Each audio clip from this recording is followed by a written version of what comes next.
A service of KIBMradio.com, the Internet's home for an all old-time radio.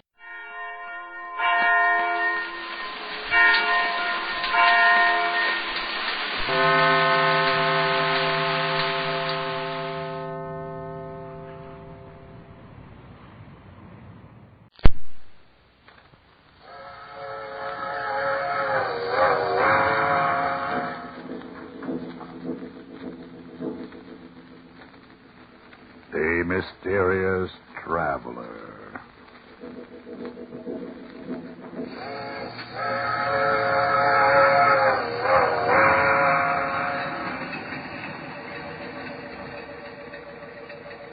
This is the Mysterious Traveler, inviting you to join me on another journey into the realm of the strange and the terrifying. I hope you will enjoy the trip, that it will thrill you a little and chill you a little. So settle back, get a good grip on your nerves, and be comfortable, if you can. Where are we going? Why, we're going to follow the adventures of a man who thought he could commit murder and escape punishment. I call the story Death Laughs Last.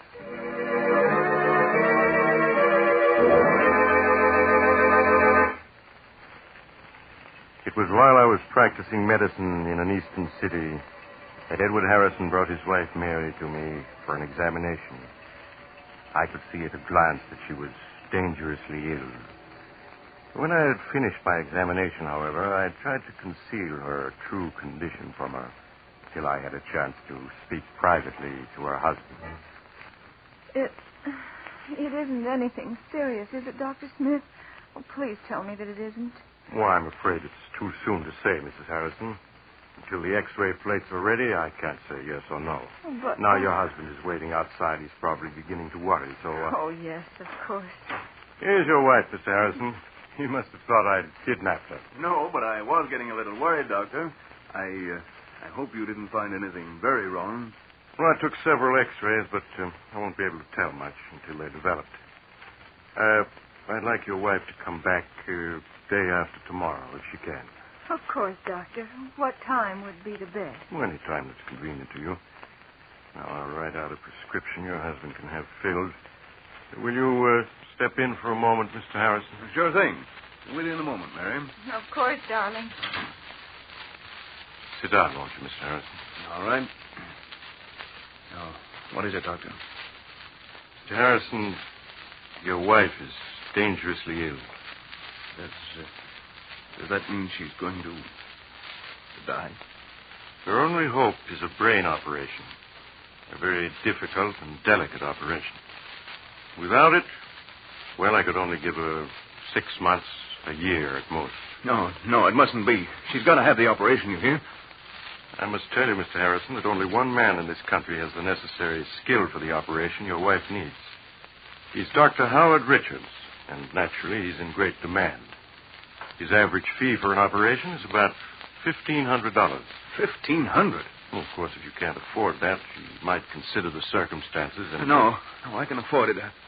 I can afford anything Mary needs. Well, then I'll get in touch with him at once. Yeah, sure. You make the arrangements right away, and I'll get a hold of the money.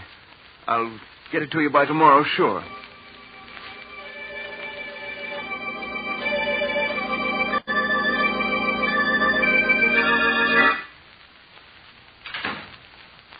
Darling, help me off with my coat, will you? Oh, sure, Mary. Yeah. How are you feeling? Oh, much better since Dr. Smith gave me that medicine in his office. He's a swell doctor. He'll fix you up in no time. Did he tell you anything more, Edward? Not a thing, except that the treatment might take a little time, that's all. A little time? Oh, dear, I hope it won't be too expensive. Your business hasn't been good, and we've used up all the money in our savings account, and... Oh, don't you fret about money. Don't you worry about anything. All right, darling. I won't. Oh, but aren't you going to take your coat off? No, I've got to get the prescription the doctor gave me filled. You just take it easy till I get back. I might stop in at the shop, too. There's something I've got to attend to there.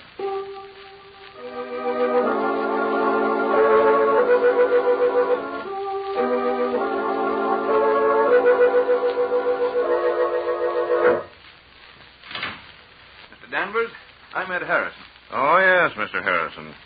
Please sit down. I see that you want to borrow $1,500 from us. That's right.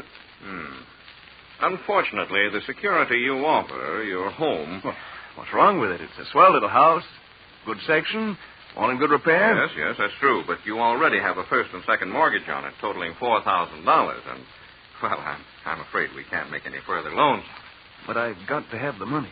I just got to. I'm sorry to hear that, because there's nothing we can do to help you. Nothing we can do.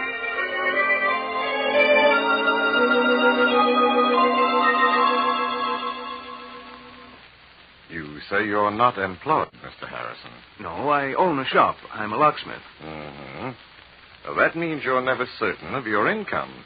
If you had a job now, a regular income you could depend on... What are you getting at? You mean you're not going to let me have the money?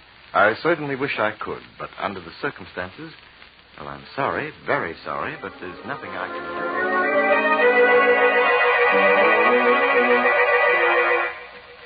I'm afraid the collateral you suggest isn't satisfactory, Mr. Harrison. We'd lend you the money if we could, but we just can't. Sorry. But I've got to have it. I've just got to. Sorry. It's to save Mary's life. She'll die if I Sorry. don't. And I won't let her die. I won't. Sorry. Sorry. Look, Sorry. you must... Sorry. Listen.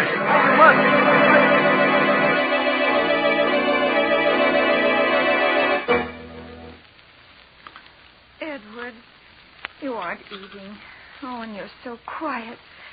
Dear, is there anything wrong? Well, oh, no, of course not. You're worrying about me, aren't you? Why, no, Mary. I was just thinking about making some changes at the shop, but... Darling, you don't have to lie to me. I know I'm not well, but I'm going to get better. Really, I am, I promise. Of course you are. Dr. Smith said so. You're going to be well in no time. Now I've got to go out. I have an appointment over the other side of the city with Horace Latimer. He wants to see me about something. Something important.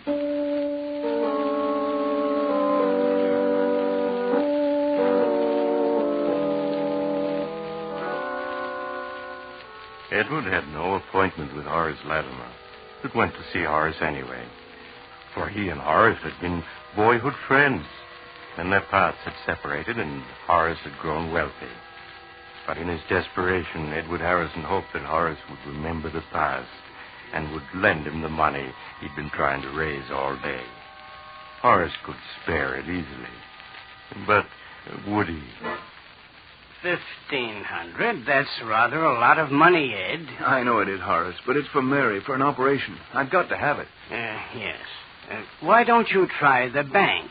You have a house, a business. I have tried the bank and all the personal loan companies in town. They all turned me down, said the security wasn't good enough. I see. Well, that's too bad.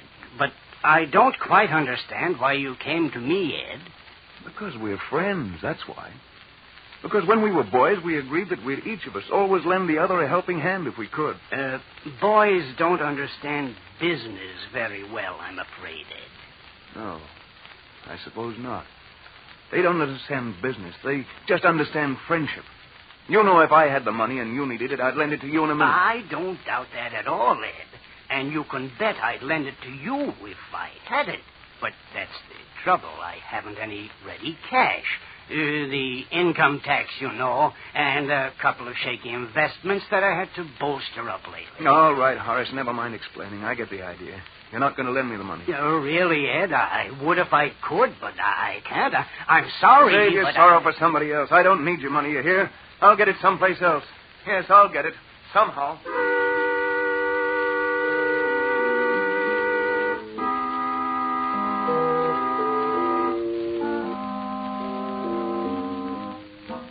After he had slammed out of Horace Latimer's expensive home, Edward stood for a moment on the dark street corner, staring back with bitterness in his face.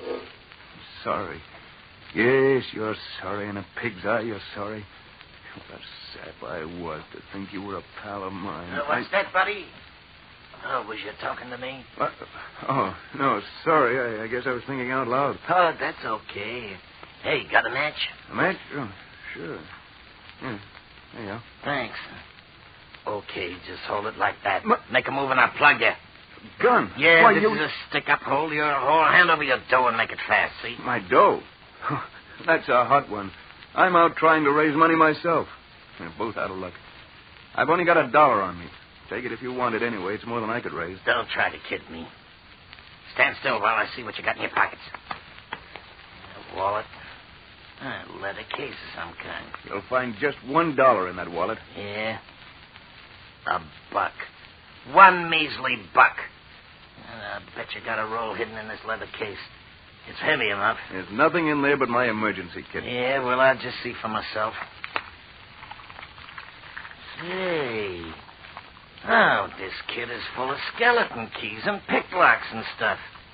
What are you, anyway? Second-story worker? I'm a locksmith and a safe repairman, if it's anything to you. Now, how about taking $1 and letting me go on my way? I'm in a hurry. Not so fast, pal. Not so fast. Were you leveling just now when you said you was trying to raise dough? Yeah, I've got to have $1,500 by tomorrow. What's it to you? You'd be surprised, pal. Okay, I'm putting the gun away, but you ain't leaving yet. Me and you, we're going to talk business. Because I got a plan that'll get us both all the dough we need.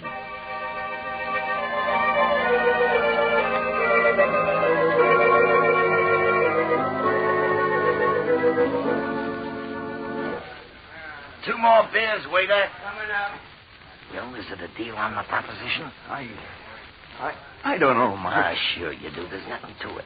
You can open locks and safes. I know where there's a house with plenty of dough in it.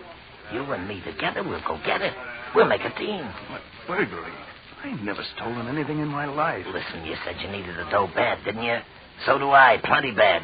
You said you'd do anything to get it, didn't you? Yes, I did. Then what are you hanging back for? All you got to do is get the back door opened and the safe. In half an hour, you'll have your $1,500 and more. How else are you ever going to get it? Answer me that. I don't know. You're sure the money's there, Mike? Positive. I was casing the joint, looked in the window in time to see the old geezer put a whole roll of bills in a safe that's like a bread box. You could open it with your teeth. All right, I'll do it. I've got to have the money. I'll go on the job with you.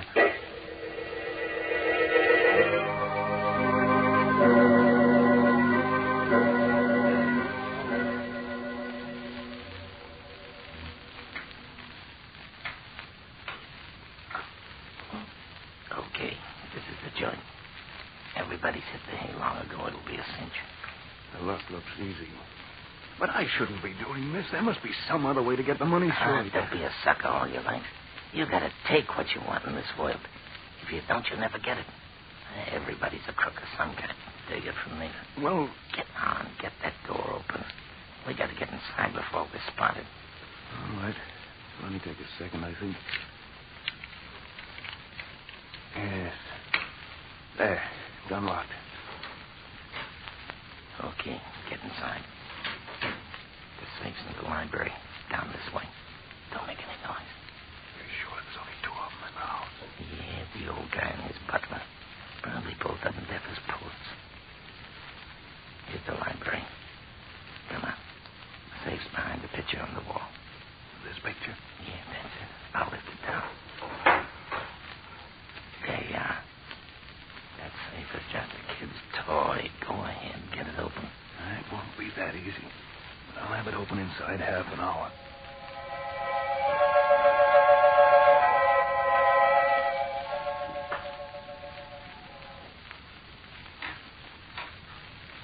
Hurry it up. You've been 40 minutes on that thing. It's coming now. There. It's open. About time, too. Now let's see what's in it. Here's the cash box. Will I open it? There. Look. Dough, cash, Mazuma. What'd I tell you? There must be thousands there. Easy. Come on, we'll count it and divvy it up. No, never mind. Just give me $1,500. That's all I want. You can keep the rest. Are you kidding? No, that's all I want. Just the $1,500 I need. Okay, it's your funeral. Yeah, here you are. 10, 11, 12, 13, 14, $1,500 bills.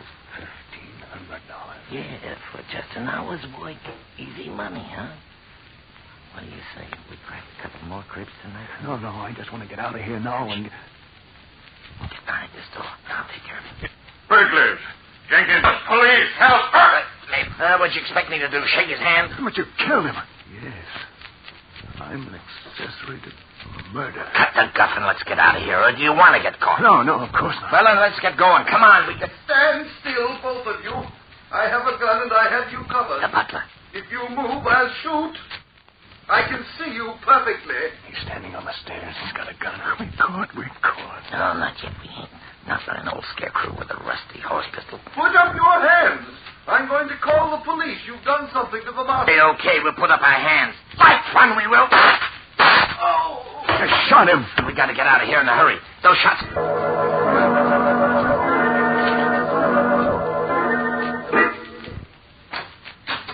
Okay, here we are. Come on in. Well, why did you make me come here? Why can't I go home? You heard me. Come on in. It's better. Now, take off your hat and stay a while. But I can't stay, Mike. My wife, she'll be worrying. Home to her. You've got other things than your wife to worry about, chum. What do you mean, Mike? I mean the cops. Or have you forgotten you're wanted for murder? No, I haven't forgotten. I'll never be able to forget. Oh, why did you kill them? Why? Well, it was either kill them or go to jail. Or would you rather have gone to jail, huh? No, but I'm all mixed up. Did I get into this anyway? You needed dough. That's how you got into this. And you got it, so now cut out the sob stuff. Oh, why wouldn't you let me go home? Why did you make me come here to your room? You're here so you and me can have a little talk. Kind of a talk. Well, chum, that door and that safe open. You and me got a future together. I won't do it. I won't. Sure you can always send a little note to the cops. They'd get you, too. I'd be a long ways off here. You gotta sit quiet. You can say, You don't think you can pull a job and go on as if nothing had happened. Somebody's always got to do another. I did it only for a minute. Now and you can't get out. Wait. I'll have a get it up my chest. Oh, no, you don't. You see, the second if I thought... Get up and go. You got me into this. You're with it. I'll take that gun away from now. Put you out. Oh. Mike. He's dead. I've got to get away. In a daze of horror, he made his way to the street. Thoughts which he could not control round in his head. They'll hang me. But I had the money. The money to make Mary. Now they'll catch me. They'll hang me. I've got to. Paid for somehow. But you can't escape if you're lucky. I need a drink. I've got to have a drink before I go crazy. So Edward Harrison's street. In struggling to control his shaking his normal, he ordered a double whiskey and gulped it. His senses cleared a little. He heard the radio at the end of the bar, broadcasting a warning to the city. Attention. The police stop for the following man. Committed in the Buxton Park. Please make a note of the following... Say, buddy, what's the radio off for? Because I was... See? And I got a night I want to hear it. So I'm going to turn it back on again. No, you mustn't. I'm going to... If you try a gun right here under the bar, see what that dirty killer looked like. I repeat, beyond night, lean and wiry, with reddish-brown hair, in Buxton Park earlier this evening. Man reported once to... Now turn you back to our regular night owl program of popular dance tunes. Lean and wiry with reddish-brown hair, huh? Well, that ain't you. You're heavy-set and black-haired. But for a minute there, you had me going. I was positive you was the killer the way you didn't want me to hear the description. I guess you just jumped me, huh? Well, here. Have another drink. On the house. Thanks. I need some sleep. Yeah, that's what I need. Some sleep. How close he had come to giving himself away, Edward Harrison hurried. Mike the police were looking for, not Edward Harrison, vision they had. Edward Harrison was safe. His old good luck, Edward was asleep. Quiet and troubled by nightmare, Mary was already preparing breakfast. Good morning, darling. You? I was pretty late. I stopped at the shop. It was pretty did a little work. I forgot to watch the time. Oh, and this morning you look terrible. I know.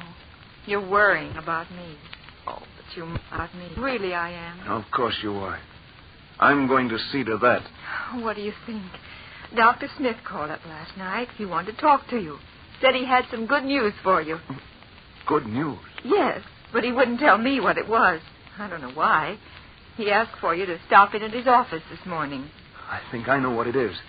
Yes, sure, I'll go right over and see him. Oh, but darling, you're going to eat breakfast first, aren't you? I'll eat when I get back. I want to see the doctor first. Anyway, I'm not very hungry. Well, all right, Edward. But please hurry back. I want to know what the doctor says, too. Yeah, sure, Mary. I'll be right back. But everything's okay now, darling. Everything's okay.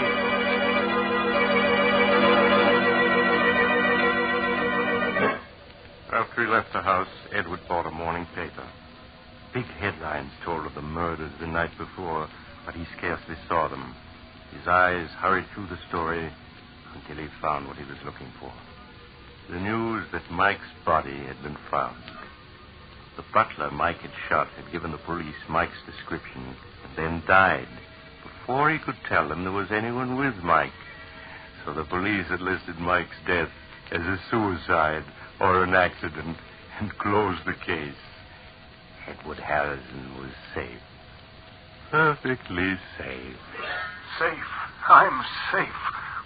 Mike was wrong. Sometimes you can get away with murder and not have to pay anything if you're lucky. And I've been lucky. I've been lucky.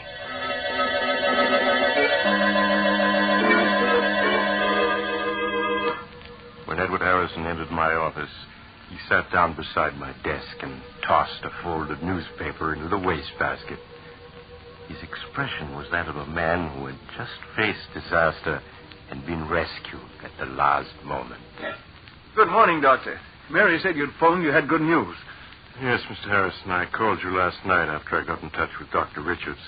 I wanted to tell you that he had agreed to operate on your wife. Oh, that's swell, Doctor. And I've got the money right here in my pocket. Money, yes. Yes, I was also going to tell you that Dr. Richards had said not to worry about it. You could take as long as you wanted to pay it. As long as I wanted? Yes. Then it wasn't necessary. I didn't have to do it. I didn't have to do it. I'm afraid I don't understand. Never mind, Doctor. I mean, I've got the money. I want to pay it. He's got to take it right away. Well, what's the matter? What are you looking at me like that for? The operation is going to save Mary's life, isn't it? You said it would. You can go back on your word. You can, do you hear? It's not that, Mr. Harrison. Yes, the operation would save your wife's life, but unfortunately, Dr. Richards was the only man in this country able to perform it. Well, so what? He said he'd do it, didn't he? And I've raised the dough to pay him, so what's the hitch? Mr. Harrison, Dr. Richards can't perform the operation now. But you said... He was tragically murdered last night by a burglar who broke into his home in Buxton Park.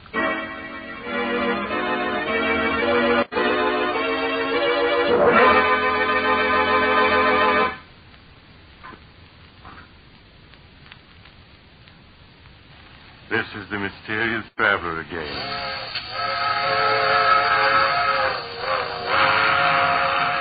Did you enjoy our little trip into the life of a man who thought he could make good come out of evil? Poor Edward Harrison. He didn't believe that crime must always be paid for by someone, did he? What became of him? Well, after his wife died a few months later, he confessed everything to the police. He didn't have anything to live for, poor fellow. But I hope his experience will teach you that crime really doesn't pay. I always say that if...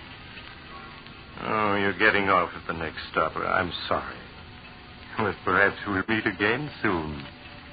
I take this same train every week.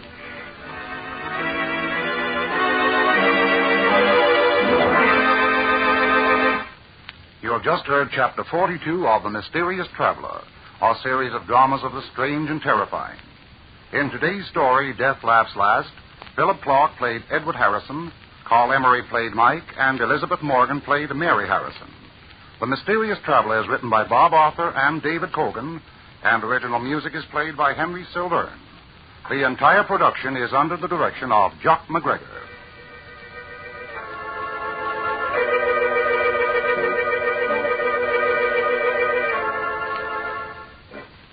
And now, An important message for all of you. This is Dirk McGregor speaking. The National War Fund Drive begins tomorrow. As you probably know, this fund includes over 22 of the major war relief and service organizations. As the war progresses on all fronts, more and more people will need help. Our armed forces, American prisoners of war, our allies, and people right here at home. And by giving to the National War Fund, you will be helping. Consider just one of the many organizations that the War Fund supports, the USO. More than 3,000 service units are in operation, clubs where our servicemen and women find recreation, dances, educational activities, reading, writing, and game rooms, and religious counsel. The USO is responsible for the traveler's aid desks, which help servicemen make connections and find sleeping accommodations. It operates the lounges in railroad and bus terminals. USO camp shows bring American entertainment to our troops at camps and stations throughout this country and in all of the combat zones. Groups will play the jungle circuit in the South Pacific, the desert circuit in North Africa, the grass skirt circuit in the Hawaiian Islands, and the foxhole circuit in combat zones just behind the front line. We can't measure in money the good accomplished by the USO, but we can help to continue that good work by giving our money the National War Fund. So when your community war fund or war chest representative calls on you, give and give generously.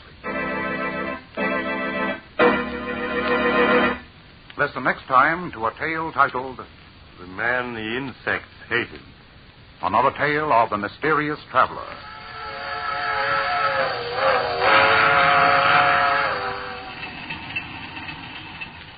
The Mysterious Traveler is presented by WOR Mutual from the WOR studios in New York. Beginning Saturday, October 7th, The Mysterious Traveler will be heard at a new time. It will be presented every Saturday evening at 10:30 Eastern Wartime over most of these same stations.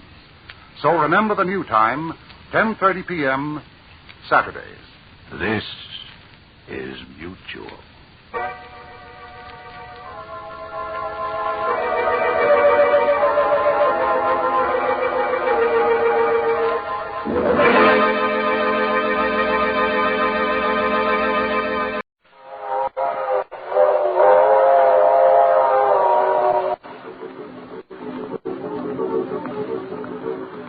The Mysterious Traveler.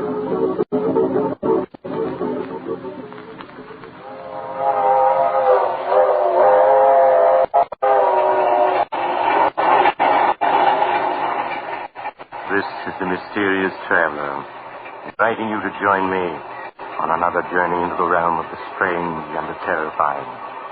I hope you will enjoy the trip, that it will thrill you a little and chill you a little. So settle back, get a good grip on your nerves, and comfortable, if you can. Where are we going? Why, we're going to visit a man who could change the soul of a human being from one body into another. In a story I call They Who Sleep.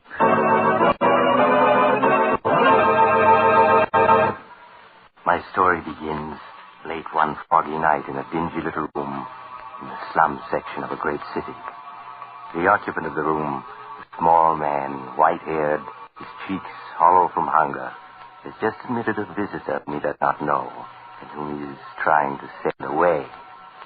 An expensively dressed young woman with a heavy veil hiding her face. But, my child, it cannot be me to whom you wish to speak. You have made some mistake. I haven't made any mistake. Been looking for you for days. I spent a good deal of money tracing you here. What I do not understand. Why should you wish to find me, Alexander Thomas, a penniless old man? You did not always use the name Alexander Thomas.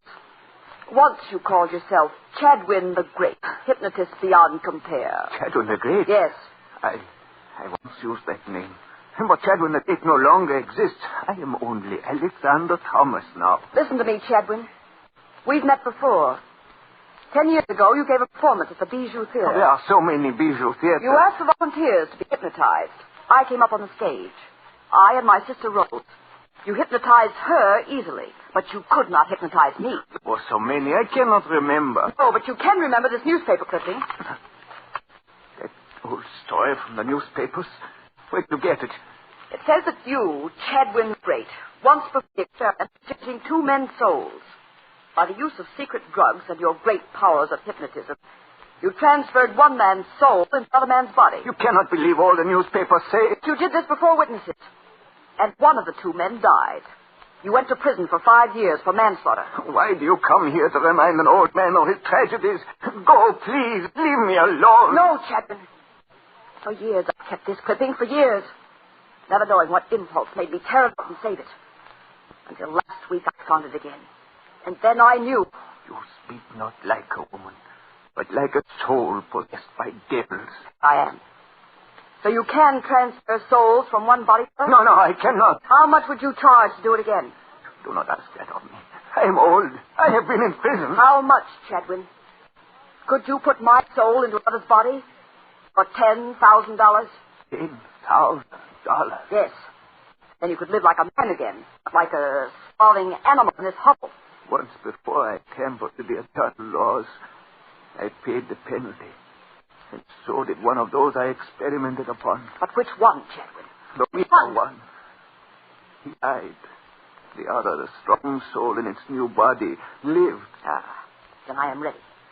When can you do it? Tomorrow night? But, my child, why should you risk your life for that which cannot be, which was not meant to be? Look, Chadwin, I shall raise my veil. Would you call me beautiful? Be pretty? No. I'm ugly. I'm not ugly. Your face is strong. But if it were not twisted by bitterness... Enough of talking. How can you know what it means to a woman to be ugly? Lose the man you love to a woman you hate. Because you...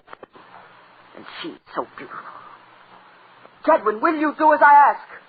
To help you change with one who is beautiful. To help you to be loved for just a little. My child... perhaps it is not a great wickedness to do that. And you'll do it? But it is only for a little while. You must understand that. For 10 days, no more. Then the laws which cannot be violated with impunity require that your soul must return to your body. It's enough. It's all I want, Jack. Well, I have here a small bottle. Take it. Guard it carefully. When the moment comes, she, the other, must drink it in water. Yes. It will be easy. She will drift off to sleep. Then you must come to me. But not here. It would not be safe. Never mind. I'm safe. The safest in the world. Very well. The exchange will be made, and I will see that she, in your body, slumbers dreamlessly.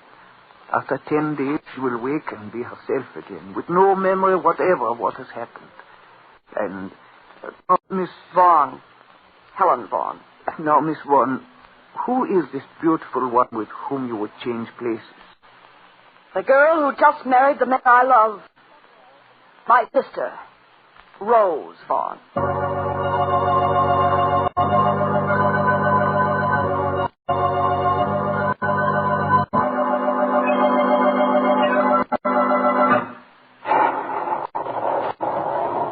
Good morning, Bessie. Good morning, Miss Helen. With Miss Rose. She's gone downstairs yet? Mrs. Tabor, you must learn to say now, Miss Helen. Mrs. Tabor, then. She's in her room, Miss Helen. Is Mr. Tabor with her? Yes, he is. All right, Bessie, thank you. Helen, is that you? We thought we heard your voice. Come on in. Leonard's just leaving for the office. Good morning, Helen. How's the best sister-in-law I ever had? Hello, Rose. Leonard. Darling, what's the matter? I know. Did you hear what time this young lady got in last night? It must have been quite a party. Leonard, I hope you aren't keeping tabs on Helen. No, but I did hear the clock strike 3 just as her door closed. Well, me for the office. Just a goodbye kiss. Oh, gosh. I sure picked myself a beautiful wife. Oh, run along, you silly. Bye, Helen. Got a sisterly kiss for me? Leonard, don't put your arms on me, please. Well, there's sisterly affection for you. You'd think she hated me. Oh, run along, Leonard. They probably need you downtown to polish off a big deal. Yeah, they probably do that. Okay, I'm on the way. Bye, you two. Bye, darling. Oh, Helen, you are in a mood this morning. I just think you two carry this lovey-dovey business to a ridiculous extreme. Helen, it's as if... Well, if you dislike seeing Leonard kiss me. You don't have to be constantly kissing in front of other people, do you? Helen. Oh, my dear, I didn't realize. Didn't realize what? Didn't realize it. Oh, Helen, darling, believe me. Someday the man will come along who will mean just as much to you as Leonard does to me. You'll find him. I'll help you find him. Listen, I'll do some parties and invite a lot of you. Go ahead, Rose. Let go of me. Don't go gushing over me, idiot. Helen, how can you be so cruel? Oh, stop sniffling like that. I'm sorry, Helen, but you're always so sharp when anybody tries to be nice to you. And you're always so nice to everybody, so soft, so sweet. I'm sorry, Rose. I always forget how these quarrel upsets you. Well, here. Drink this, Rose. There's a sedative in it. Something quite harmless. It'll soothe your nerves. Oh, all right. Oh, nasty stuff. Now lie down in your bed. That's it. Just a few moments now, and you'll be drifting off to slumberland, my beautiful sister. Oh, it is quick, isn't it? It's drowsed already. You do? And just give in to the feeling, you hear? Don't fight it. I feel so queer. It's as though I were on a boat. A little boat. Rose? Can you hear me? Yes. Yes, Helen, I hear you. You seem such a long ways away. Such a long way. Rose, you're to come to me when I call you. Do you hear? You're to sleep for a while. Then when I call, no matter where I am, you're to come to me. Yes, I'll come to you. I'll... You're asleep. Chadwin's brain is working. The rain! Come! Well, let it rain. Yes, let the skies open and drench the earth. Let the rain fall like a curtain, like a cloak to hide rebirth of Helen Vaughn.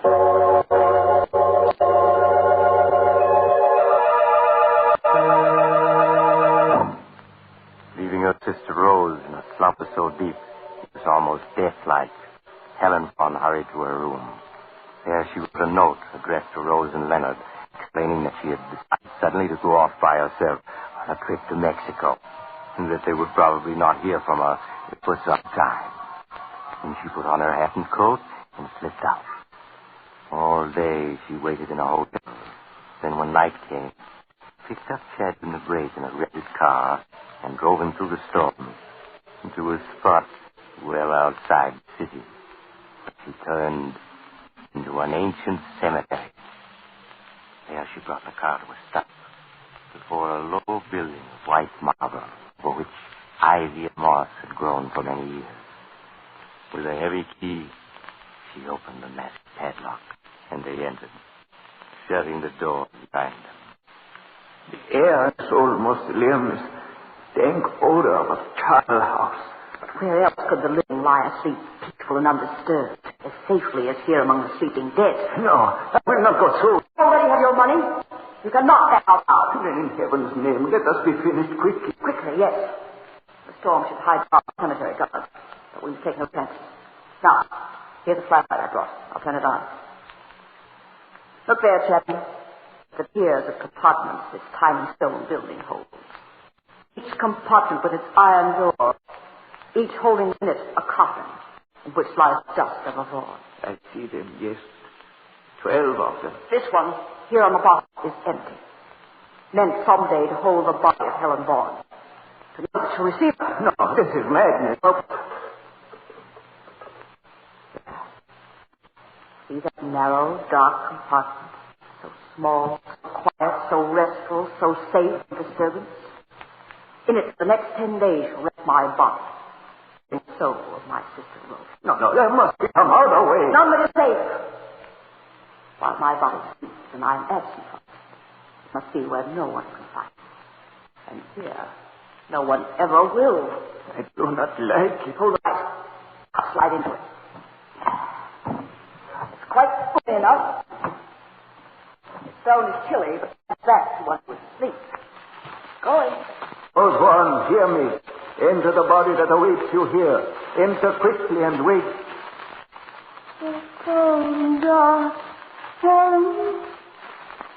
There is nothing to fear. Sleep, my child.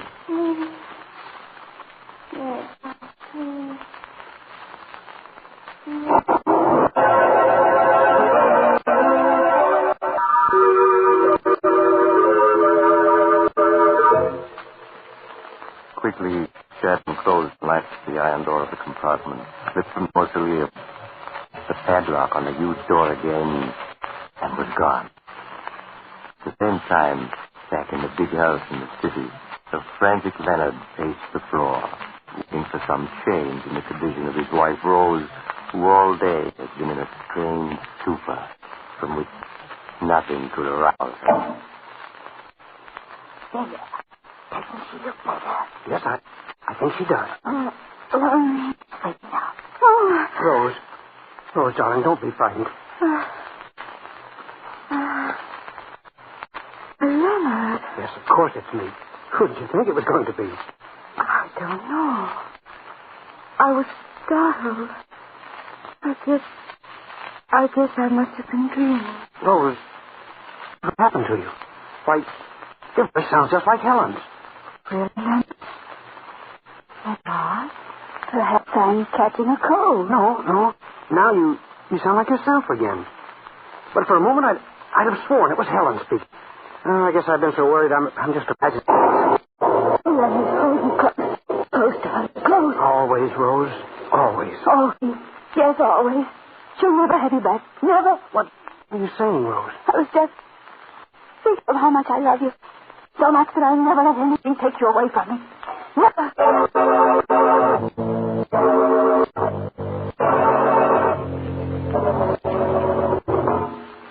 In the days that followed, Leonard found his beautiful wife, Rose, strangely changed. You've been different somehow these last 10 days. In fact, ever since Helen went away so unexpectedly. Have I, Leonard? How? Well, you've been gayer. More headstrong, too. It's almost as if you put a whole new character. Well, perhaps I have. And how do you like this new wife of yours? Oh, I do, and I... Don't? Oh, please, I don't mean it. It's just that... Well, I was so in love with the old Rose, it's a little hard to get used to the new. And all these bills that you're running up. That's not like the Rose you used to be. Leonard, I do hope you're not too mad at me because... Well, what is it this time? Another fur coat? Worse than that. We're going to give a party. Another? Why, that's 3 in 10 days. Rose, I forbid. You can't blame, because I've invited everybody already. Rose, it's so unlike you. Why, you act more like Helen than like yourself these days. Never mind, darling. You'll get used to the change in me. In time.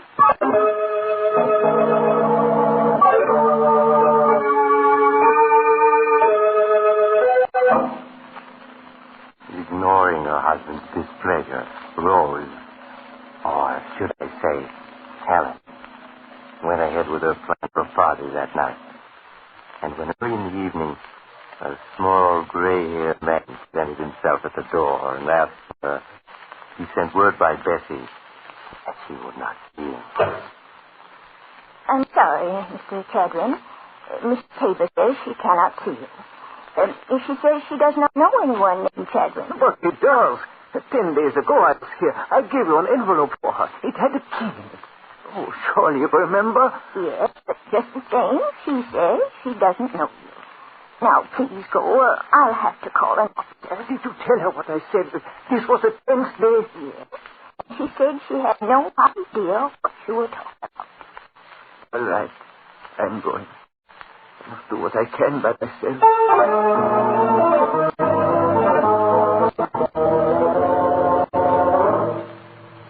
And while the gay party went on, miles away in the old cemetery, Chadwin the Great worked frantically with a hammer and chisel to force the padlock on the door of the mausoleum unknown to the world, a sleeping girl.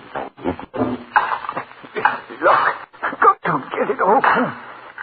Won't let me into our house. Won't even talk to me. Won't let me warn her. She won't. That dog's coming this way. There he is. Somebody trying to take him to the barn mausoleum. I must run. Get away! Hey, you great rat! You little somebody! They missed me. I've got to get back to town. I must warn her. She's got to know.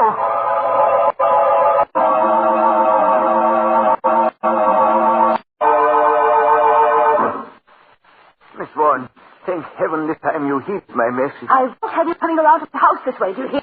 You must never come here again. But you do not understand. The 10 days is up tonight. Now, your time is over. Are you trying to scare me, Chadwin? To get more money from me? Money? No. I am just trying to tell you. It was understood 10 days only. More is not allowed. You fool! Do you think I ever intended to give Rose's body once I lived? In that narrow crypt in the tightly locked mausoleum, my body has long since died from lack of air. And Rose has died, but I remain alive. So, that is what you planned. I should have guessed. But it is not so. Your body is dead. It is in a sleep so deep that it scarcely breathes. Needs no food, no water. But sometime tonight the dog will bear off, and your sister Rose will claim her body again, while you, Helen Vaughan, will wait to find yourself locked within a burial crypt. No. Oh, it's not true. It is true. And you will not be asleep. You will be awake, needing air, and there will be no air. You're just trying to frighten me. Tonight I tried to open the tomb to save you. I was driven away by guards with dogs. But what can I do? Only if we can reach the tomb in time to open it can you be saved. And we must go now. I'll get the key. And we must hurry. Hurry!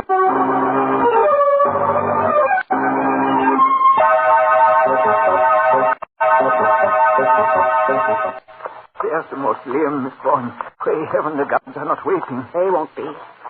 We fooled them by leaving the car outside and walking up this back path. Now hurry, Chet. What is it, Miss Vaughan? I don't know. For a moment, I felt so dizzy. It's Rose. And to return to her body. We cannot wait an instant. Hurry up. Something is pulling at me, tugging at me.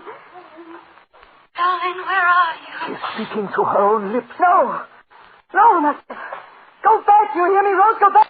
Here's the mausoleum. The key. Give me the key. Here it is. Quickly. She's pushed at me so hard. No. Help me. Everything is so dark. Where are you? Go back. Back up there. Chadwin, have you looked out? It won't unlock. It must. They put a new padlock on. Oh, dear heavens, they've changed it up. No. It's getting dark. It's hopeless. We cannot enter. Darling, where are you? No. We can't both be in the same body. Go back. I'm trying. Don't force me out. Help me. Go back where you were. Help me. Wait, Rose, wait. Help me. No, don't. Rose, you mustn't. You mustn't. The guards, they're coming back. Where am I? What's happened to me?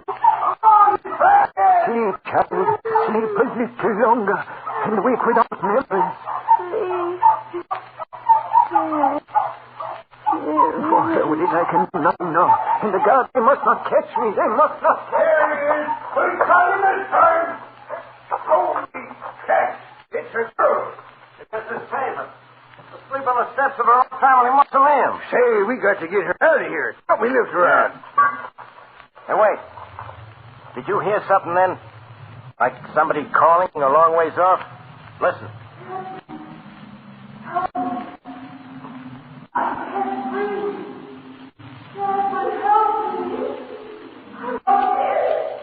Do you hear anything? No, I can't hear anything. It's the wind. Come on, we got to phone Miss Tabor's husband. She may be sick. Come on now, no time to lose.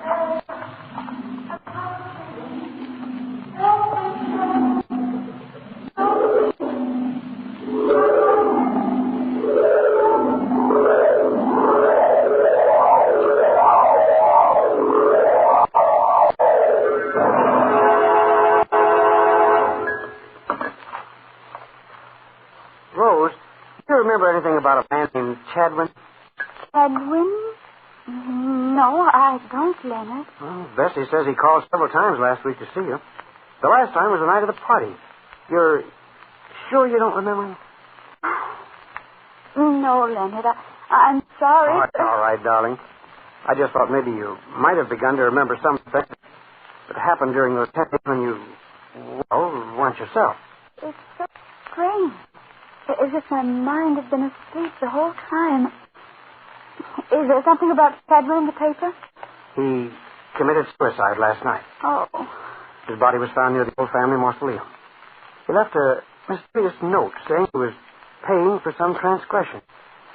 Yes. I wondered if he could have given any clue as to how you came to leave the party so suddenly after the cemetery. Oh, but it's all over now and not worth worrying about. I'd remember if I could, but when I try, I become suddenly frightened and feel as if I were locked in some dark, tight place where I can't breathe. All right, now, darling, all right. Let's forget the whole thing. Now, let's see what came in the morning mail. Maybe there's a letter from Helen. You know, it's high time we were hearing from her. She's really acting much like a picture being gone so long without even hiding or letting us know where she is.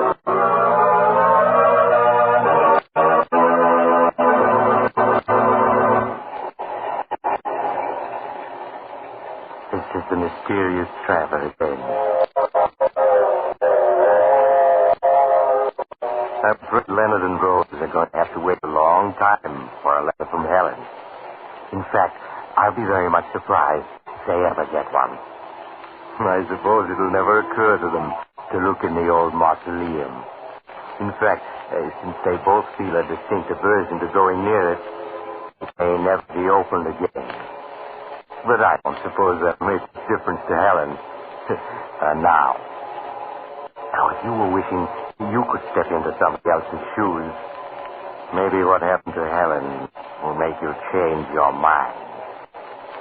I knew a man who he stole somebody else's body, only to discover when it was too late that he... Oh, you're getting off here? Well, perhaps we'll meet again soon. I take this same train every week at this same time.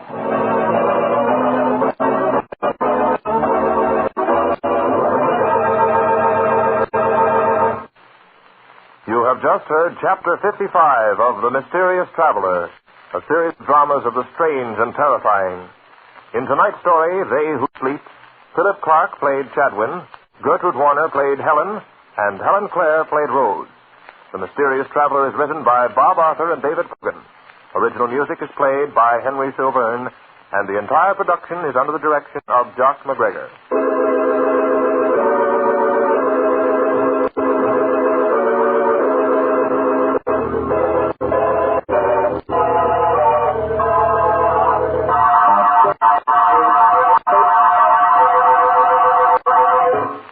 Listen next week to a tale titled Escape Through Time. Another tale of the Mysterious Traveler.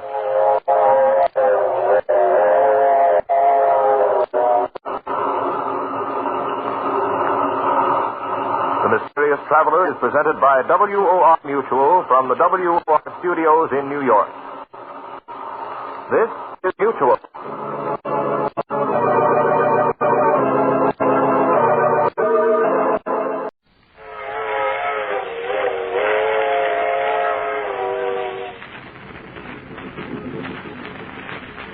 The Mysterious Traveler.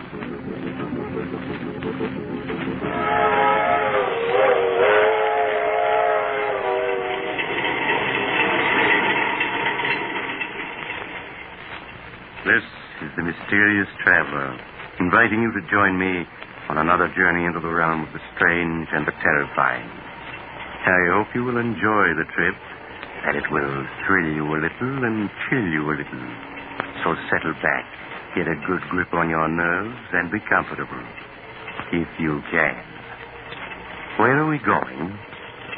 We're going to join Charles Foster as he takes an excursion into crime. I call the story The Case of Charles Foster.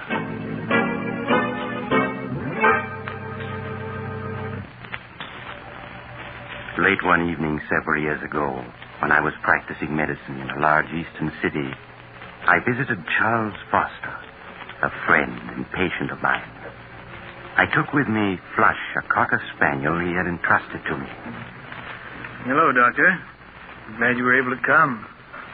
I see you brought Flush. Hello, Flush, old boy. He's missed you, Charles. I've missed him, too, Doctor. Been quite lonesome without him these past few months. Down, boy. It's a good dog. How do you feel, Charles? Oh, I'm all right, Doctor. You needn't worry about me. I'm glad to hear that. I suppose you've been quite puzzled about everything that's happened these past months. Frankly, Charles, I have. Even now, I find it difficult to believe that you could... Doctor, I'm going to tell you something that I've never told anyone.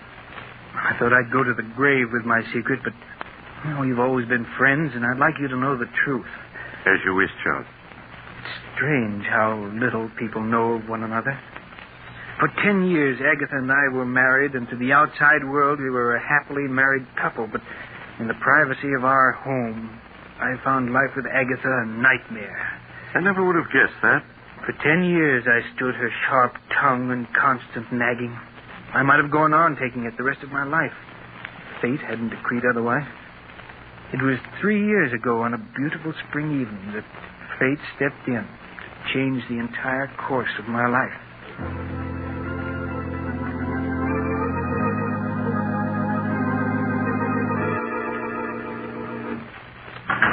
Is that you, Charles? Yes, Agatha. Did you remember to buy me some more of my cough medicine? Yes, here it is. Supper ready? Some men would be more interested in their wives' health than their own suppers. I'm sorry, Agatha, but you really don't look sick to me. That's because you don't care. I'm not well, and you know it. I work myself to death day in and day out keeping this house clean, and little thanks do I get for it. I told you before, Agatha, if the house is too much for you, hire a maid. And how exactly can we afford a maid on your miserable bookkeeper's salary? Well, if you can't manage it out of my salary, there's always the $50,000 your father left you. That money is mine, and I'm not spending a single cent of it. It's up to you to provide a maid. All right, Agatha. Please, let's not quarrel. Oh, hello, Flush. How are you, old boy? No, you care more about that dog than you do me. You know that isn't true. It is. Sometimes I think the only reason you come home is because of that dirty old dog. Quiet. Get away from me. All he does is eat and put his filthy paws on my furniture. I want you to get rid of that dog, Charles. Get rid of him? Yes. Buy some poison at the drugstore and dispose of him. You can't stand to see me have anything that makes me happy, can you? Well, I'm not getting rid of him. Charles, this is my house, not yours. And I don't want him here. Come on, Flush. So don't think that by walking away that ends the matter, Charles Foster. You'd better get rid of that dog, you hear? Glad to get out of the house, eh, old boy? So am I. It's a beautiful evening, isn't it? Come on, boy. We're going to take a long walk.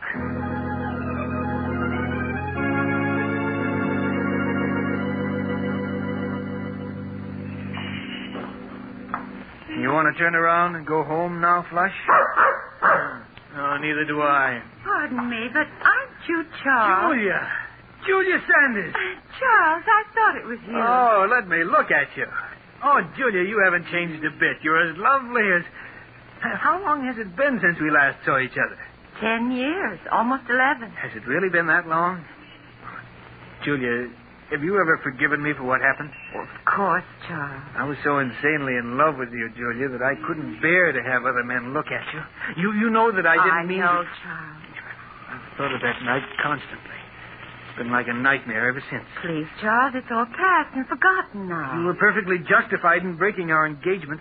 After what I'd done, there was nothing else you could do. I understand you married Agatha Winthrop a year after I'd gone abroad. Yes, Julia. After you left for Europe, people kept telling me what a wonderful wife Agatha would make. I allowed myself to be convinced and married her. Well, I'm sure everything turned out for the best. No, but it didn't, Julia. Almost from the beginning, our marriage was a failure. For these past 5 years, Agatha and I have merely been living together under the same roof. Well, I'm sorry, Charles, that it didn't turn out well. Nothing turned out well, Junior, after I lost you. I hope things have been better with you these past 11 years. Oh, I can't complain. I spent a number of years in Paris studying art, and working at dress designing. Oh. I only came back a few months ago. You've never married? No. I'm working now for Morgan's department store as their art director. Oh, really? Well, my office is only a few blocks from there. Look, Julia, why don't we have lunch together tomorrow? There are so many things I'd like to know. Well, I'd like to, Charles, but I think it would be much better that we don't. Oh, now, surely, Julia, there's no harm in two old friends having lunch together, is there? No, I suppose not. I won't take no for an answer. Do you know where Drake's restaurant is? Yes. Will 1 o'clock tomorrow be all right? Yes, that's my usual lunch hour. Good. Then it's a date.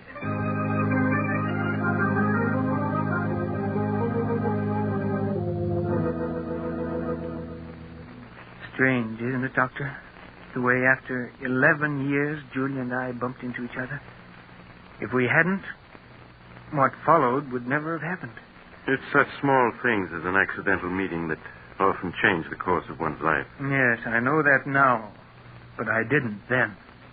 I met Julia for lunch the next day, and soon we were having lunch together every day. And for the first time in years, life began to mean something. Merely seeing Julia for 1 hour a day made life worth living. I understand, sir. We'd have lunch together, and then we'd go for a walk in the park. I sensed at the time that Julia, too, was lonely and in the need of friendship. The summer passed swiftly and happily. I should have realized that things couldn't go on that way, but I didn't. You mean you fell in love with Julia? Fell in love with her? I don't think I'd ever really stopped loving her. I became aware of how much I really cared for her one warm autumn day as we were walking through the park together.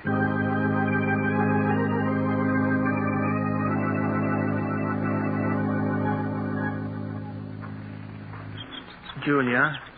Yes, Charles? What about going to the theater with me tonight? Oh, I wish you hadn't asked me, Charles. Why? Because it means we can't go on seeing each other anymore. But why shouldn't we go on seeing each other? Because you aren't satisfied any longer just to see me at lunch, and it isn't right for us to go out together at night. But surely there's no harm in our going to the theater together. You're married, Charles. That's reason enough. All right, Julia. Forget I ever asked you. But at least we can go on having lunch together, can't we? No, Charles. Oh, but... Can't you see? Things can never be the way they were. We've become dependent upon each other, and we have no right to be. We can't go on seeing each other any longer. It isn't fair to Agatha. But you know that Agatha and I mean nothing to each other. We haven't for years. Nevertheless, she's your wife. Julia, you know I love you. I've always loved you, and I can't do without you. Charles, you're just making it difficult for both of us. Julia, you do love me, don't you? Yes. But can't you see, it's no use. I remember Agatha only too well. She'd never give you a divorce. I know she won't. I've asked her 12 times in the past 5 years, but she said she'll never give me one. I want to part now, Charles. Right here. Must we? Yes. Goodbye, Charles.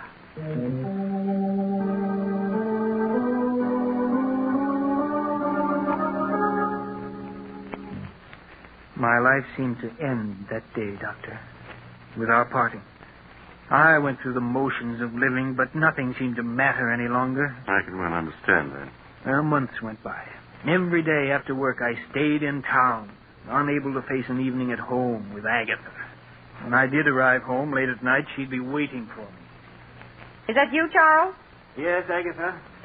Sorry if I woke you. Now, lot you care. Coming in night after night at all hours, leaving me alone in this big house. Oh, don't think I don't know what you're up to. I know you're kind, Charles Foster. You better go to sleep, Agatha. A fine chance I have to sleep with you putting on the bathroom light. You know I can't sleep when that light's on. Take me a minute to brush my teeth, then I'll turn off the light. Agatha. Well, what is it now? What's this bottle of prussic acid doing in the medicine chest? That's a deadly poison. I know that. I got it from Mrs. Smedley, the druggist's wife. She used it to get rid of an old cat they had. When I told her about Flush, she said it was a thing... What's that about Flush? I said Mrs. Smedley gave me that bottle of prussic acid so I could get rid of Flush.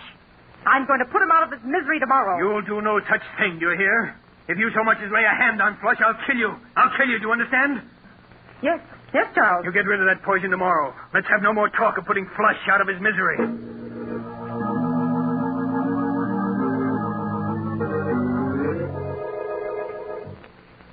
awake for hours, Doctor, unable to fall asleep. Julia's breaking off with me and my wife's refusal to give me a divorce. And the prussic acid she meant to poison Flush with had left me all worked up. Then Agatha began coughing. That cough she'd cultivated for years to give people the impression that she was an invalid. Well, after she'd coughed her usual 5 minutes or so, she got out of bed and started for the bathroom where she kept her cough medicine. Oh, drat that chair. Why don't you turn on the light so you can see where you're going? I can see perfectly well where I'm going. Besides, on your salary, we can't afford to waste electricity. I knew there wasn't any use in saying anything more. For years, Agatha had gotten up every night and groped her way to the medicine chest where her cough medicine was. Nothing could make her change her habits. I lay in bed listening as she opened the medicine chest and fumbled in the corner where she always kept the bottle. As I heard her groping for her medicine, I suddenly thought of the bottle that was standing next to it. The bottle of prussic acid. Without thinking, it came to mind. If only she'd take the prussic acid instead of the cough medicine. If she did, I would be free. Free of her constant nagging and whining. Free to see Julia. Then I knew it was useless to hope for such a mistake to happen. Agatha's cough medicine always stood in the same corner of the medicine chest. Even in the dark, she'd never take the bottle of prussic acid. And then it came to me. What if the bottles were to be switched? What if the following night the prussic acid were placed in the customary spot of the cough medicine? Suddenly it was all very clear to me what I was going to do. Agatha? Well? Agatha, I've been thinking over what you said about Flush. What? I suppose you're right. Flush should be disposed of. He certainly should. He's old and he's smelly. It'll be a blessing for him to be put out of his misery. Yes, of course. I'm sorry I shouted at you before, Agatha, but, well, I see now that you're right. When are you going to do it? Oh, we'll wait until Saturday. And none too soon, either. You're sure the prussic acid won't make him suffer? Nonsense. Of course it won't. Mrs. Smedley said nothing worked faster than prussic acid. Oh, you told her what it was for. That's fine. Very well, Agatha. Just leave everything to me.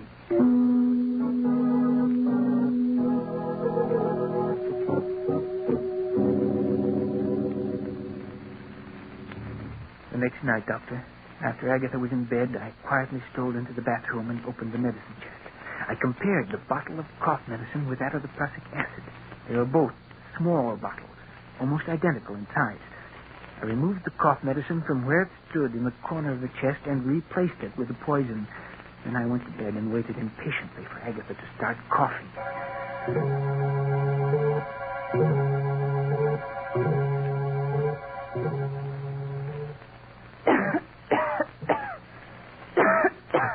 Can I get you a glass of water or something, Agatha? Water won't do any good.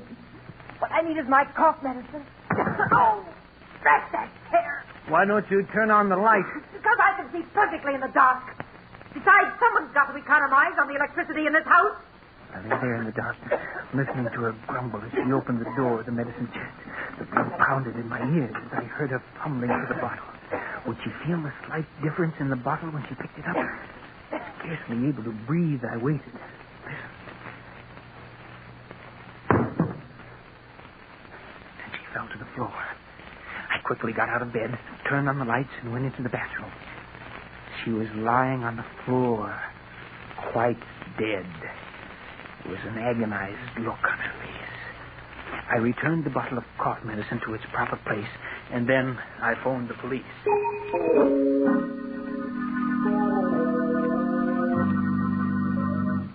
Now, you say, Mr. Foster, that your wife was in the habit of going every night to the medicine chest for a few drops of her cough medicine. Yes, that's right. And she never turned on the lights when she went to the medicine chest. Oh, no, sir. Wasn't that a bit unusual? Well, I always used to tell her to turn on the lights, but she said it was a waste of electricity. I see. And you say your wife, it was her who placed the bottle of prussic acid in the medicine chest next to her cough medicine, eh? Yes, sir. I'd never touched the bottle of prussic acid. You see, it was my wife who procured it, and she... Yes, Mr. Smedley, the druggist, has testified that his wife gave it to your wife. Mr. Foster, are you familiar with the contents of your wife's will dated 10 years ago? Yes, I am. Then you know, of course, that your wife left her entire estate to the Home for the Aged. Home for the Aged? Oh, yes. I fought to keep my face expressionless, to prevent him from learning that I hadn't known. All the years we'd been married, Agatha had given me to understand that all her money would go to me. Now I knew that she'd been lying. Her will had been made out in favor of the home for the aged for years. I began to feel angry at the way she'd cheated me. But a moment later, I was grateful that she had. Frankly, Mr. Foster, your wife's death occurred under very suspicious circumstances, to say the least. For years, she'd gone to the medicine chest every night without mishap. And yet, on the second night that there was a bottle of prussic acid in the chest, she met her death. Were it not for the fact that your wife had left her entire estate to the home for the aged, I might be inclined to go further with this investigation. As it is, I'll instruct the coroner's jury to bring in a verdict of death through accident. That's all, Mr. Foster.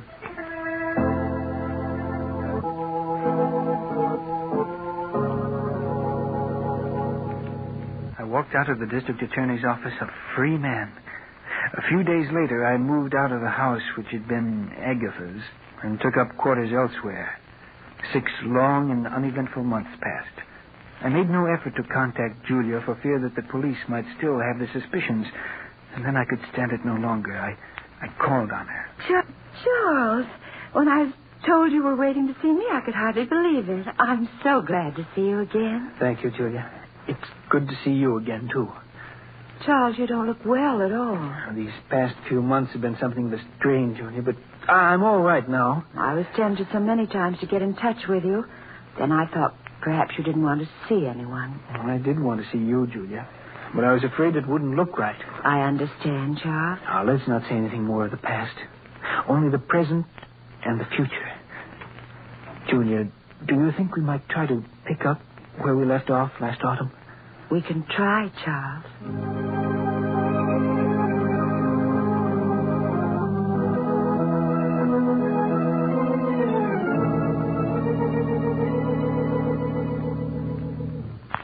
Julia and I, Doctor, began to see each other night after night. Life for me became exciting and wonderful the way it had been 11 years ago before Julia and I had broken our engagement. Didn't you ever stop to think of what you've done? You mean Agatha? Yes. No, Doctor. They say that a murderer is ever haunted by his crime. But that isn't true. At least it wasn't in my case. To me, Agatha was part of another life in the dim past. I rarely thought of the past, only the present and the future. No, if I had any fears at all, it was the fear that something would spoil the happiness that Julia and I had found together. But nothing did. And a few months later, we were married, with you as my best man. Yes, I remember. And my second marriage was everything that my first hadn't been. For the first time in my life, I knew what true happiness meant. Julia and I were poor, but that didn't matter, for we had each other. The months swiftly passed. And as our first anniversary approached, it was hard to believe that we'd been married almost a year. Charles, before you leave for work, will you sign a check for me? Oh, who's it for, dear? Never you mind, Mr. Foster. You just leave a signed check. I'll fill in the amount and the party it's meant for. Mrs. Foster, you're acting very mysterious. Well, a wife has a right to act mysterious once a year. Darling, I suspect you're going to use this check to buy me an anniversary present. Well, whatever you get me, please don't make it neckties. Well, I'll have you know I have very good taste in neckties. I know you do, dear, but I have to wear them. You're an ungrateful wretch. Very well, I won't get you tied. Good, then I'll sign the check for you. And please bear in mind that you can't make this check out for more than $312.50. That's all we have in the bank. Oh, I'll leave you at least the 50 cents. You'd better leave a good deal more. We won't be going up to Lake Ellis. Charles, are we going up to Lake Ellis? Oh, it slipped out. And I meant it as an anniversary surprise. Oh, Charles, that's wonderful. When are we going? This Friday afternoon. I've rented a cabin and a small motorboat on Lake Ellis for the weekend. Oh, darling, what an exciting surprise. Charles, you're sure it won't be too expensive? Why, nothing can be too expensive for our first anniversary. Oh, darling, I've never been so happy.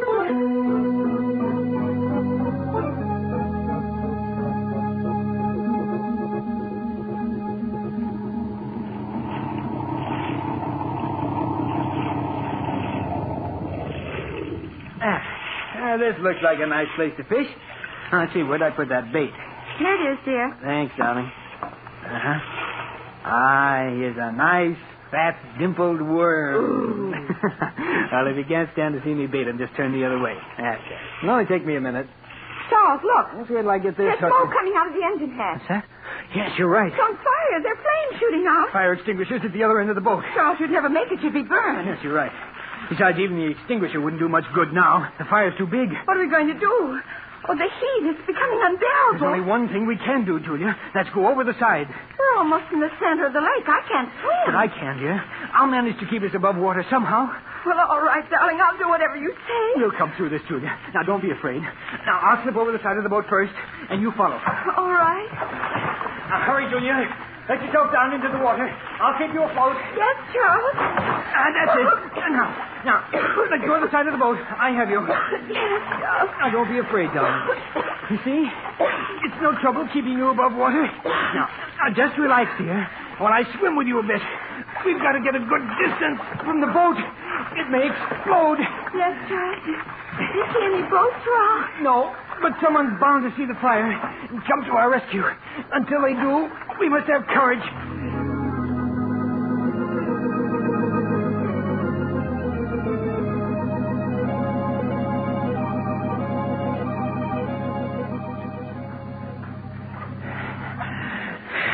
You're tired, aren't you, Charles? No, don't worry, dear. I can keep us afloat for a long time yet. Oh, why doesn't someone come to our rescue? They will. Someone must surely have seen that boat burning. But Charles, we've been in the water so long. Oh, it just seems long, darling. It can't be more than 10 minutes. 10 minutes?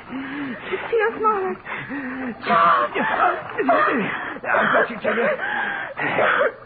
Just for a moment, you slipped away from me. Oh, darling, it's no use.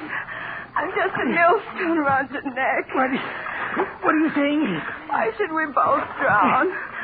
Charles, save yourself. Save myself? Yes. I want you to let go of me. Let go of you? No, never. Yes, you must. You're too tired to keep me. No, darling. Either we're both saved or we're both drowned. No, I won't have you throw your life away. Let go. Julia, stop trying to break loose. Julia, darling, don't. I can't live without you. Julia, stop struggling. Julia!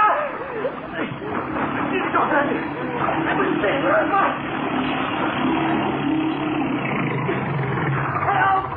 Help, my wife. My wife. Yeah, we saw it all. Hey, Mike, he's passed out. Get him before he goes under. I got him. Here, help me get him aboard, Skipper. All right. Any sign of his wife? She's gone, Skipper. Yeah, too bad. Well, if it's the last thing I do, I aim to see justice done to this fella. She never had a chance. You see him shove her under? It was murder, that's what it was.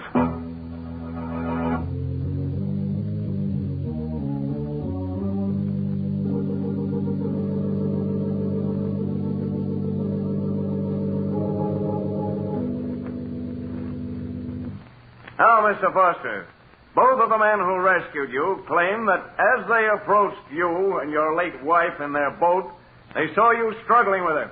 You admit this? Yes, but I tell you I was trying to save her, not drown her. No, you were trying to save her. But both the witnesses testified they saw you push her head under. Oh, they're wrong. I wasn't pushing her under. I was trying to bring her to the surface. You must believe me. Oh, Mr. Foster. You maintain that you were rescuing your wife, not drowning her. Yes.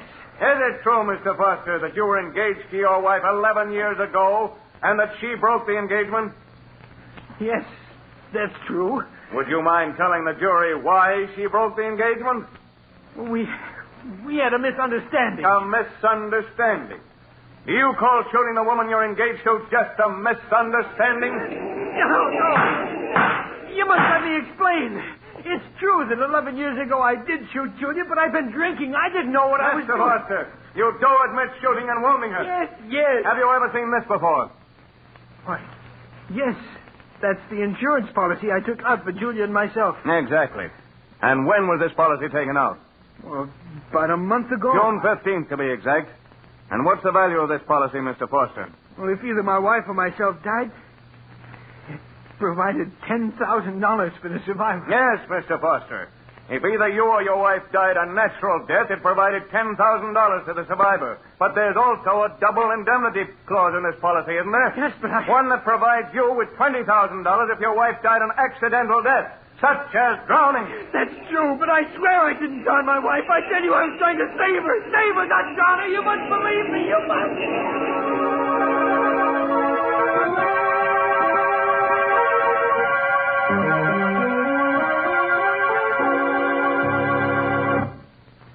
That, Doctor, is exactly the way everything happened.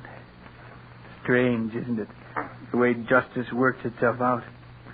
I committed murder and escaped punishment.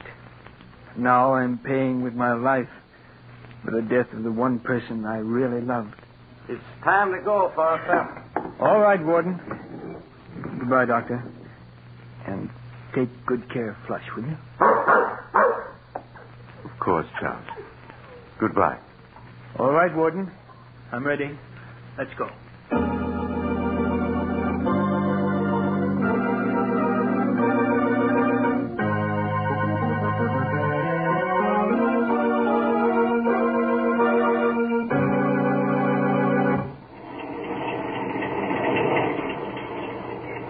This is the mysterious traveler again.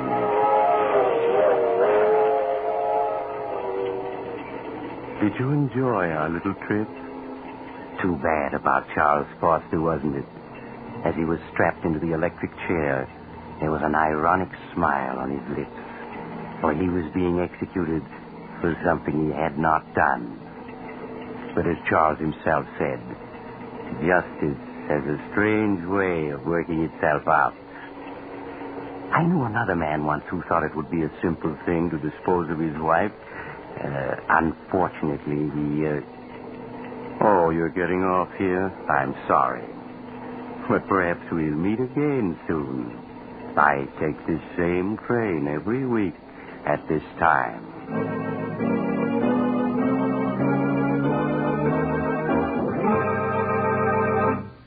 You have just heard Chapter 64 of The Mysterious Traveler, a series of dramas of the strange and the terrifying. In tonight's story, the case of Charles Foster, Humphrey Davis played Charles Foster, Nancy Sheridan played Julia, and Joan Shea played Agatha. The Mysterious Traveler is written by Bob Arthur and David Cogan, and original music is played by Henry Silverne. The entire production is under the direction of Jock McGregor.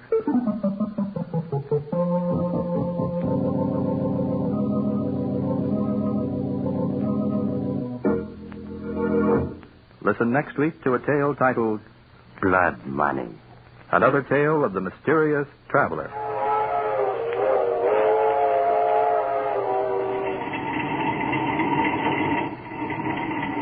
The Mysterious Traveler is presented by WOR Mutual from the WOR Studios in New York. This is Mutual.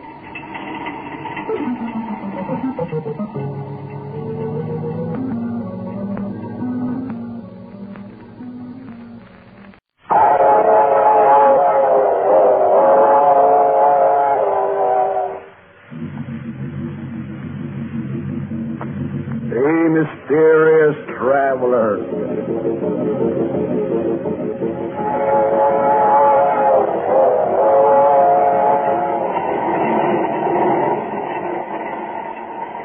This is the Mysterious Traveler, inviting you to join me on another journey into the realm of the strange and the terrifying.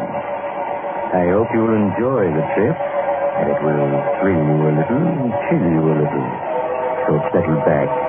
Get a good grip on your nerves and be comfortable, if you can. For tonight, we're going on the strangest journey we've taken yet.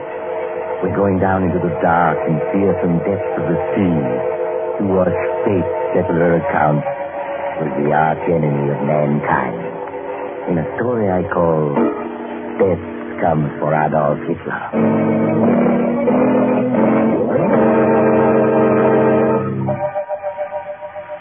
My story begins in the radio room of the American destroyer Spindrift, on patrol duty somewhere in the Atlantic. It is late at night. Chief radio man Mike Williams, headphones over his ears, is checking on the dozens of messages whispering through the ether.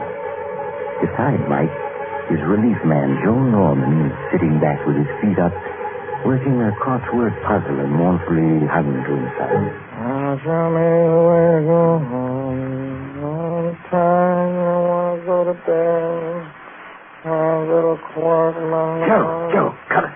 Huh? What is it, Mike? Cut it, Joe, cut it. I'm getting something. You can just barely hear it. Something hurt, Joe? Wait, I'm getting it stronger now. There, it's clearer.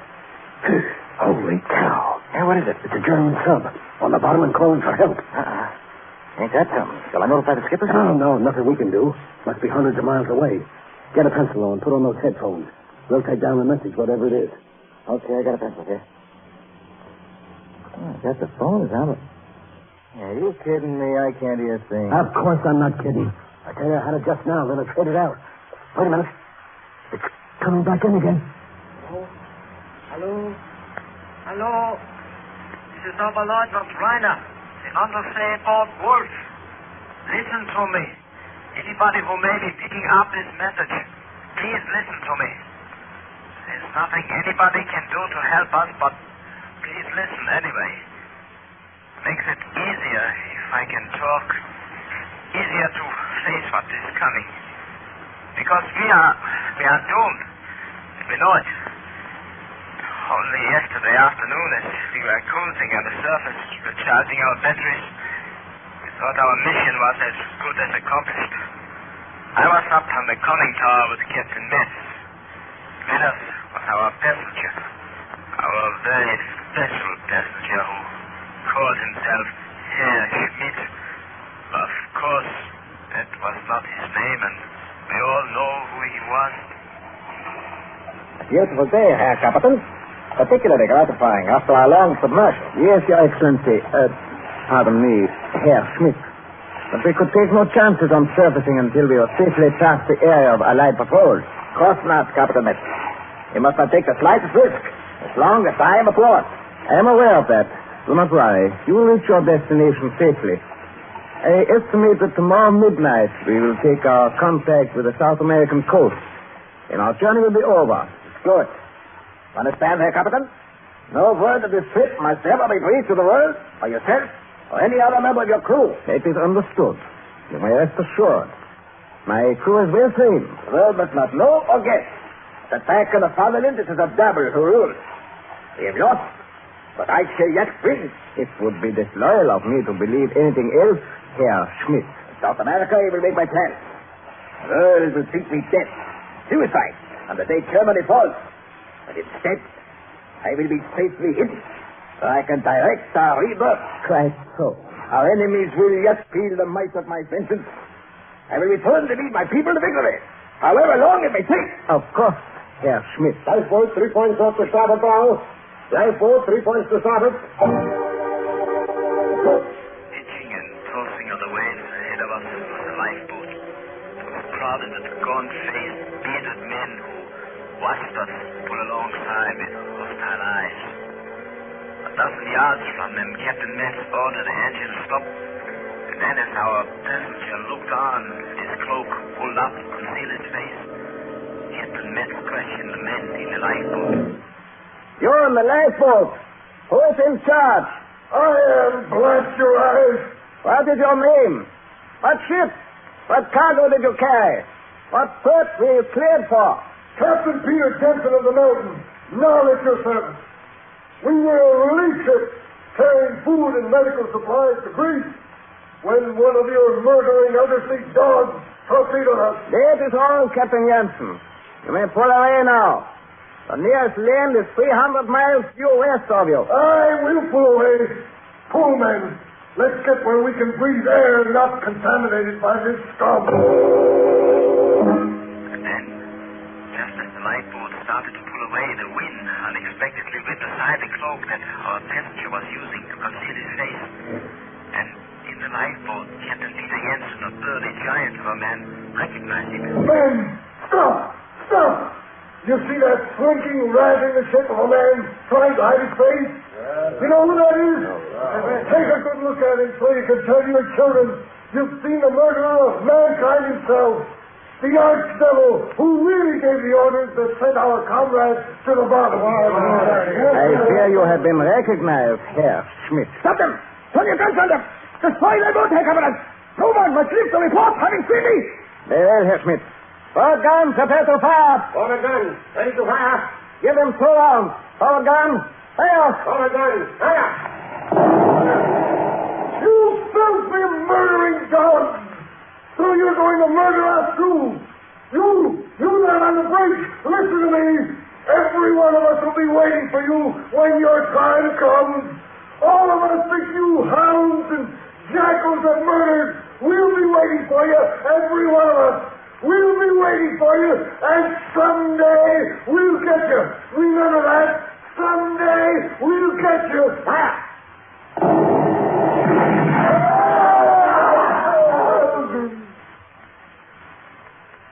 They are gone?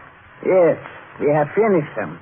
There will be no eyewitnesses to tell of seeing you aboard a submarine in these waters, Herr Schmidt. That's good. Well, never know. That I had left Germany. But never guess. The whole future, the fatherland. What is that sound? Bomber. Patrol bombers coming this way.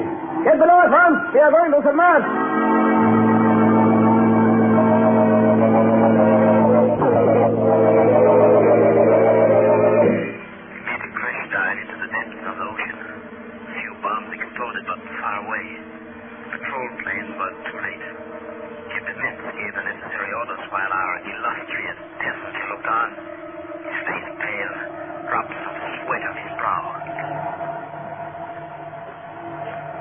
What is our depth now, Muller? 75 feet, sir.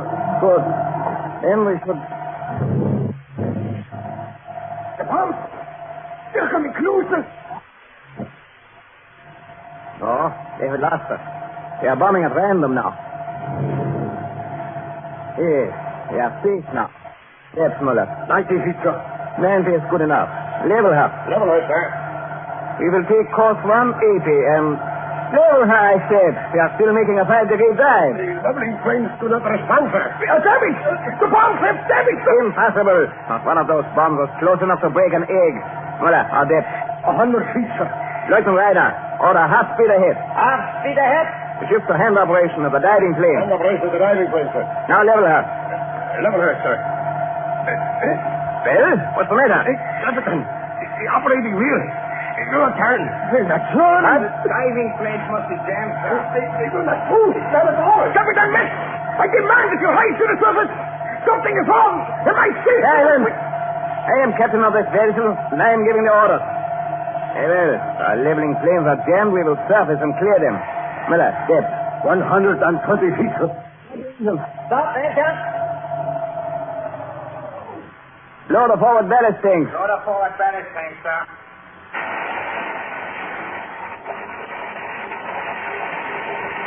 Now our bow is coming up. They are leveling off, sir. Hold her as she is. Muller. Yeah, Major. How fast are we going up? We are not rising at all, sir. Not rising? No. With the motors off, we must be. We should be. But we are still descending at about 20 feet a minute, Captain. Captain, I demand to know what's wrong. I order you, take me to the surface. I am just as interested in reaching the surface as you are, Herr Schmidt. Blow the main ballast tank until we start to rise. Blow the main ballast tank until we start to rise.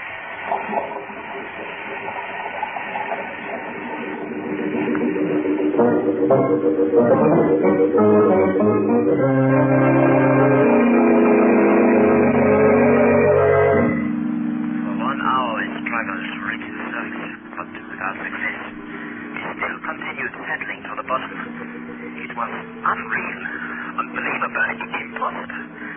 We proved that it did not think loud. Our illustrious passenger raved and ranted at Captain Mitz, screeching about his safety until Mitz ordered him to escape under pain of being dragged there. We continued with our efforts to raise the submarine to the surface until abruptly Seaman Muller cried a warning. Captain Mitz! There are destroyers aboard. Destroyers? Two of them. I just picked them up on the phone. They seem to be circling us. Silence the motors. Stop all pumps. Destroyers, eh? Lieutenant Reiner. Yes, sir? What depth does the chart show? Depth? 50 fathoms with gravel bottom, sir. But there's a fault in the ocean bed just east of our position. A crevice, 1,000 feet deep, sir. We are safely beyond that. Muller, our depth? 200 feet, sir. Our rate of descent? 10 feet a minute, sir. But our main tanks are empty, sir. We should be going up, not down. Nevertheless, we are going down. And as long as we are, we will bottom and lie quiet until the destroyers leave. Then we will surface for repairs. Muller. Yes. What are the destroyers doing? They seem to be still circling, sir. Perhaps they are trying to pick us up when they detect us. We must see that they fail. Our depth? 220 feet, sir. It's almost as if... As if what? Nothing, sir. Go on. As if what? Excuse me, sir. I was going to say as if something was pulling us down. But you thought better of saying it. Yeah. See that you continue to think better of such remarks. The same applies to everyone on board. Lieutenant Reiner. Yes, sir? We will bottom in exactly 7 minutes. Prepare to make an inspection of the ship when we do.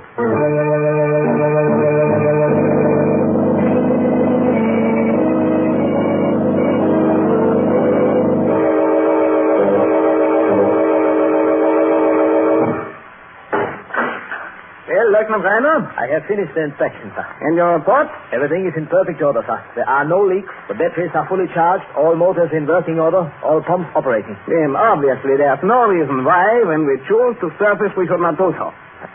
No, sir. Muller, what about the bloodhounds who are trying to sniff us out on the surface? Those destroyers. I have heard no propeller sound for 20 minutes, sir. Then we will surface. Load the auxiliary tanks. Load the auxiliary tanks, sir.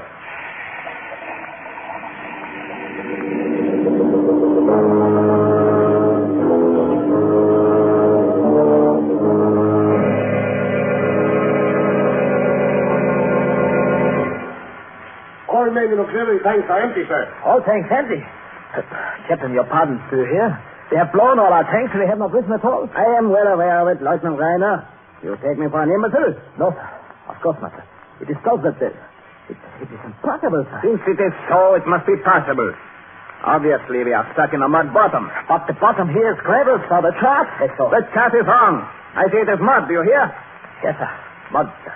And so we shall have to use our motors to pull ourselves free. Signal full speed ahead. Yes, sir. Full speed ahead.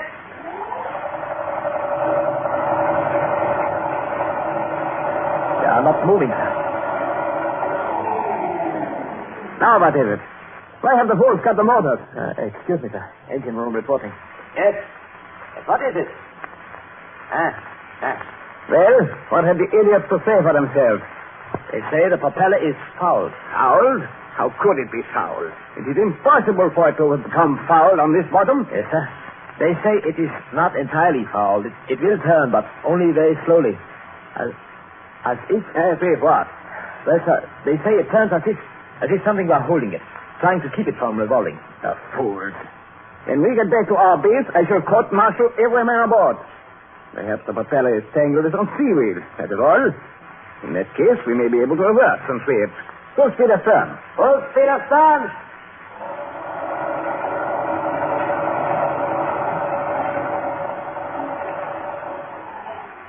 Well, now what? Your pardon.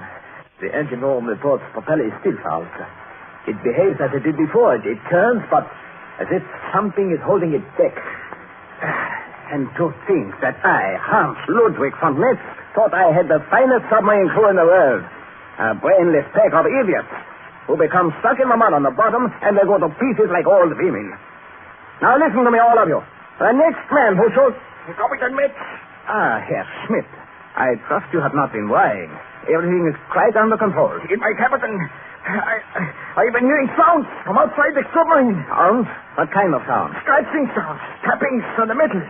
It sounds as if someone is trying to get into the submarine. Silence! My dear Herr Schmidt, you had nothing except the noises made, perhaps by pebbles being swept against our sides by the current. That is all. But I tell you, it sounds like hands rapping and tapping, scraping at the hull, trying to get in. Why are we staying down here on the bottom? Surface at once, you hear me? I order you surface at once. That, Your Excellency, is what I am about to do. Now, All respect, may I suggest that you return to your cabin. Your presence here may impede our efforts. Very well, Captain. But see that you take me to the surface at once. Have no fear. Lieutenant Reiner, perhaps you will assist Herr Schmidt to his cabin. Yes, sir. Certainly. If I may open the door for your access. Captain. Captain Ned. Well, what is it? Captain, we hear them too. Sounds coming from outside our hull. I hear no sounds. Captain, I can hear them now. Quite plainly on my detector phone. It is not possible to identify them, but they sound as if many people were climbing up our sides and... There. Perhaps that will bring you to your senses. Listen to me, all of you. Temporarily, we are stuck in the mud. The current is sweeping debris or pebbles against us. You are all acting like children who think they see a ghost in a graveyard. In an hour, we shall be on the surface. You have my word for it. To get free from the mud, I shall fill the bow tanks, then blow them and fill the stern tanks. We shall seesaw ourselves loose. Do you all understand my scheme? Very good. Flood the forward ballast tanks. Flood the forward ballast tanks, sir.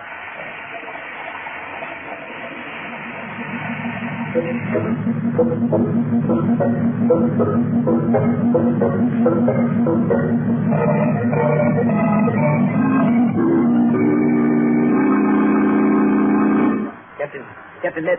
Yes, Lieutenant Reiner? The main pumps are again operating, sir. The failure was caused by Hans Jäger. Jäger? How? He went crazy, committed suicide by grabbing the poles of the main switch. The short circuit electrocuted him, blew out the fuses.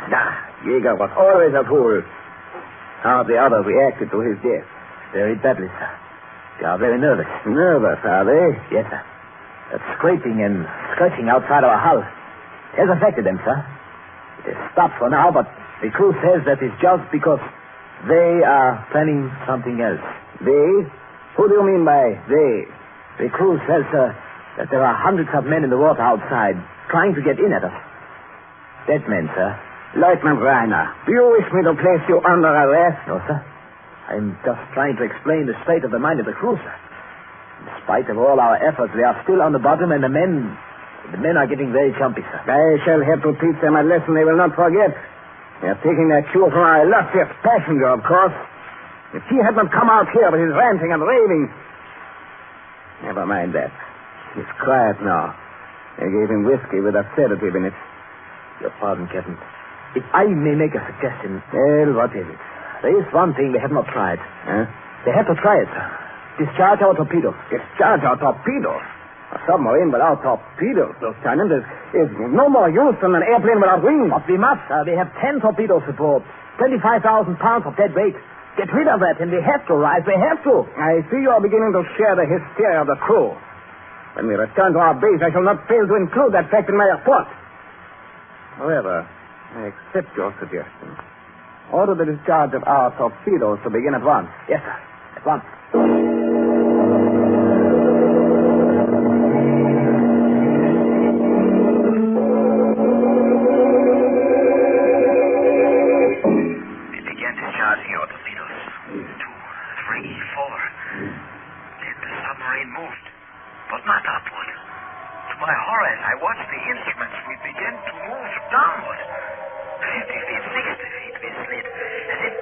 Down a slope on the ocean bottom. After we had fired 6 torpedoes, we were actually 100 feet deeper than we had been. Then the firing stopped. I went forward to find out what was wrong. It's no use. I tell you, it's no use. We are going down, Adolph. Down. Yeah. What's going on here? Your man mumbling about. Why did not discharge the rest of the torpedoes? You know what is going on here, Herr Lieutenant. We have fired 6 torpedoes to lighten ship, and what has happened? We are sinking deeper. He is right. Yes, we are going deeper. Our blades will not stand it. We shall be crushed, thrown like rats in a trap. We are not going deeper.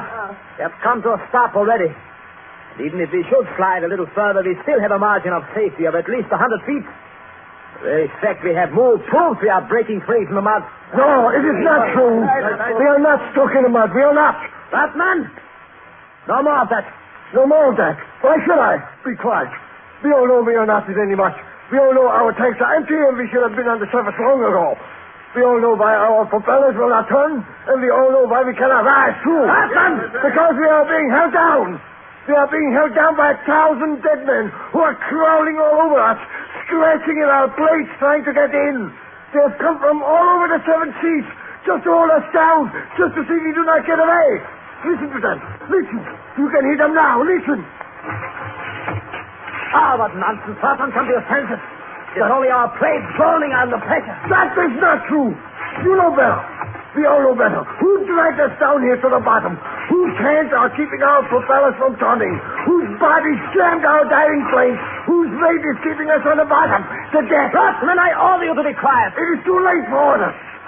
There is only one way we can escape. That is to give the ones outside the man they want. They want our passenger, the one who calls himself Herr Schmidt. We all know who he is, and so do they. And they have come to get him. Scotsman, you are under arrest. Listen, all of you. Let us get this Herr Schmidt with his funny mustache. Put him in a torpedo tube and send him out to the deck outside. Let them have him. Then they will let us go free. It is our only hope. Scotsman. Captain Ness. I heard your interesting little speech just now. And this is my answer. Does anyone else want the same medicine to bring him to his senses? Then to your stations. Lieutenant Reiner, continue to discharge our torpedoes.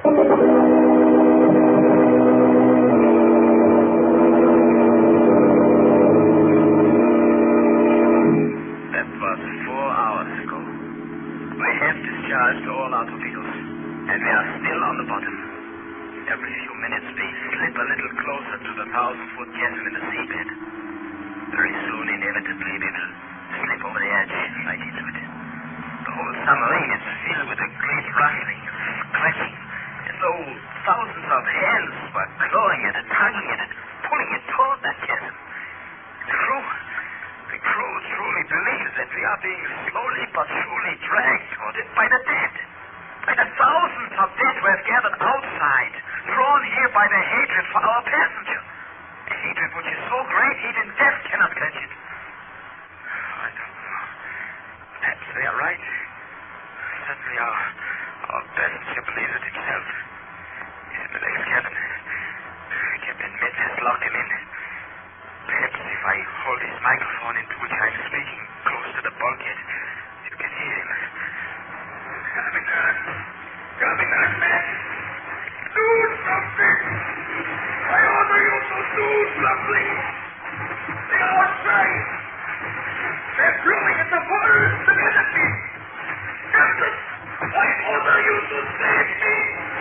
I order you to! You must! You cannot let me die! Oh, that is enough. It makes an unlovely spectacle our passenger as death approaches. As for me, I have locked myself in the radio room here after sending the radio man away. Though no one can save us, there is still some comfort in knowing that somewhere some human ear is hearing me. At least I do not feel so much alone down here at the bottom of the sea. Another lurch, then. It is truly as if many hands were remorselessly pulling us towards our doom. Many hands of the dead. Oh, this is a fantastic thought. And yet, when one is hated as our illustrious passenger is hated by hundreds of millions of the living and tens of millions of the slain, well, who can tell? I do not know, but I do know this. Just a moment ago, a sharp tapping came on our hull, as if someone was tapping against it with a rock. Oh, you may say it was the submarine sliding over rocks on the bottom. But listen to me, and listen carefully. This is the truth. That tapping was in the international code. It was a message. A message from someone outside our submarine at a depth of 400 feet. What does it say? I will Another ledge. Now we are sinking fast. In a moment, our hull will cave in like an eggshell. But first, I must tell you the message. I do not ask you to believe me, but the message was this. We are waiting for you, Adolf Hitler. We are waiting.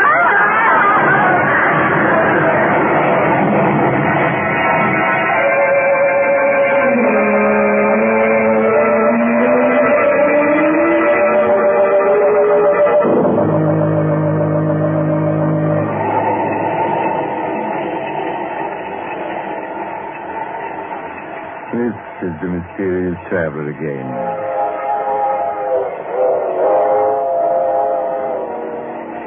Is that the true story of the death of the world's arch enemy, Adolf Hitler? I do not know, so I cannot tell you. The man who told it to me, perhaps he was joking. You can say. You must make up your own mind. But it is interesting to think about, isn't it? Yes, very interesting. It reminds me of another strange story I heard recently. Oh, you're getting off at the next stop. I'm sorry. But perhaps we'll meet again soon. I take this same train every week at this time.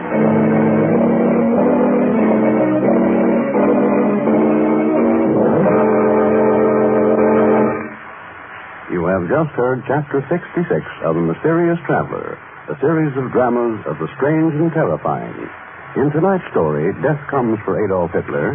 Tony Barrett played Lieutenant Reiner, Philip Clark played Captain Metz, and Lon Clark played Adolf Hitler.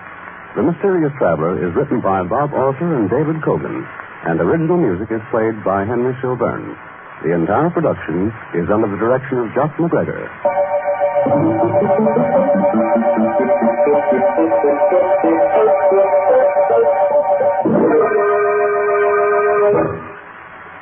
Listen next week to a tale titled Murder Goes Free. Another tale of the mysterious traveler.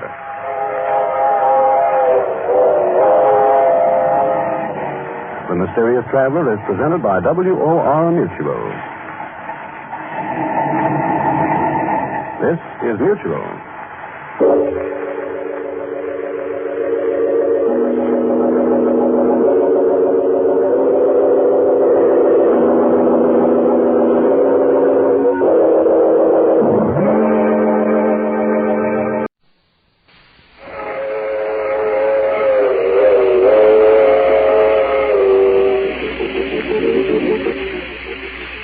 Mysterious Traveler.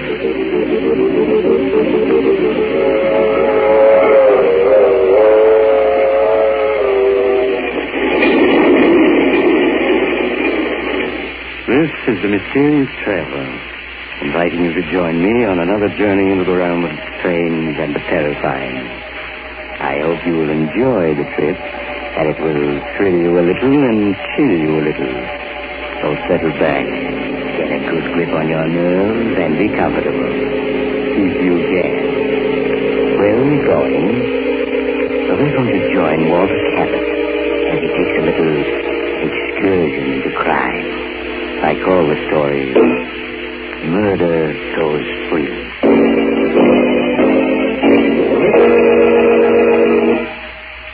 Late one foggy evening several years ago, as I was walking along one of the main streets of a large city, I was stopped by an elderly man who seemed unusually agitated. Pardon me, sir. May I speak with you for a moment? Of course. Here, perhaps this will help. Oh, please. It isn't money I want. I just want someone to listen to me. No one is interested in seeing justice done. No one. Oh, I should be glad to hear what you have to say. You will listen to my story? Yes. I want to confess something that's on my conscience. I've confessed 100 times, 1,000 times. Yet no one will believe me. You must help me make them believe. It all began that day in my office when Martin, my son, came in to see me. Hello, Dad. How are you? Oh, Martin, I'm glad you're here. I want to talk to you. Oh? Sounds as if I've done something you don't approve of, Dad. Did you read the gossip column in this morning's Daily Ledger? Oh, that. Why haven't you told me about this woman, Diana Winters? Well, I'm sorry, Dad. I just didn't think it was important. You've always told me about your other friends. Are you ashamed of Diana Winters? No, of course not. Why should I be? Martin, you know as well as I do that her reputation is, well, spectacular, to put it kindly. The stories about her are all lies. I'm not taken in by gossip, Martin. I happen to know that this Winters woman is just plain no good. Dad, I won't have you talking about her like that. Martin, you don't love this woman, do you? Yes. Yes, I do. Martin, you must give her up. Dad, I'm old enough to make my own decision. Can't you see what she's doing to you? She's just a predatory gold-digging... Stop talking about her like that. All right, son. If that's the way you feel about it, you'd better go. All right. Goodbye, Dad. Oh, Martin. My son. Oh, perhaps that's... Come in. Oh, it's you, Norman. Hello, Walter. What's the matter with Martin? Just past him in the reception room. He appeared to be quite upset. We've had a quarrel. Oh? It's the first one we've ever had. Was it about that bit of gossip in this morning's Daily Ledger? Yes. Imagine Martin's name linked with that of a... Martin will be all right. He'll get over it. No, he won't. I can't stand by and watch him ruin his life. I've got to do something. I wouldn't if I were you, Walter. You've got to let Martin make his own decisions. He's no child. Oh, you're a fool, Norman. You expect me to watch the only person who means anything to me get hurt? No, I suppose you won't. What are you going to do? I'm going to have a talk with that woman, Diana Winters.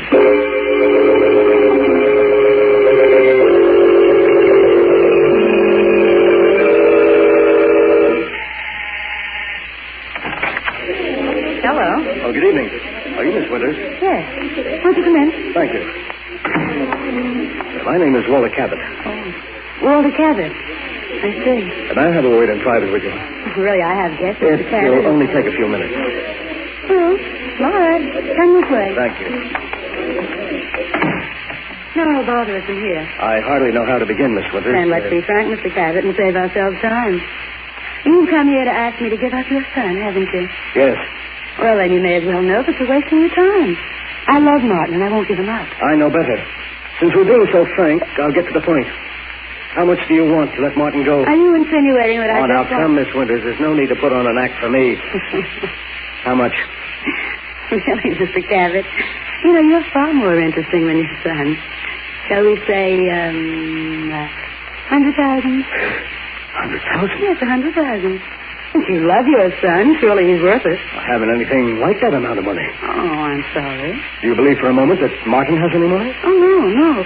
But he will inherit $250,000 from his mother's estate in a few months. Oh, so you know about that? Hmm. Yes, of course. What other reason would you have for leading Martin on? None that I can think of. What if I were to tell Martin of our conversation? He wouldn't believe you. You can't do this to him. I'm afraid I must be getting back to my guest, Mr. Cabot. Now, wait, please. Please listen to me. Martin is everything I have. If I had the money, I'd gladly give it to you. But I haven't it. Oh, sorry. Women like you don't deserve to live. Will you please leave at once? If you don't give Martin up, I'll kill you. Oh, get out, do you hear? I'll have my friend throw you out. I'm warning you. Stay away from Martin, or I'll kill you.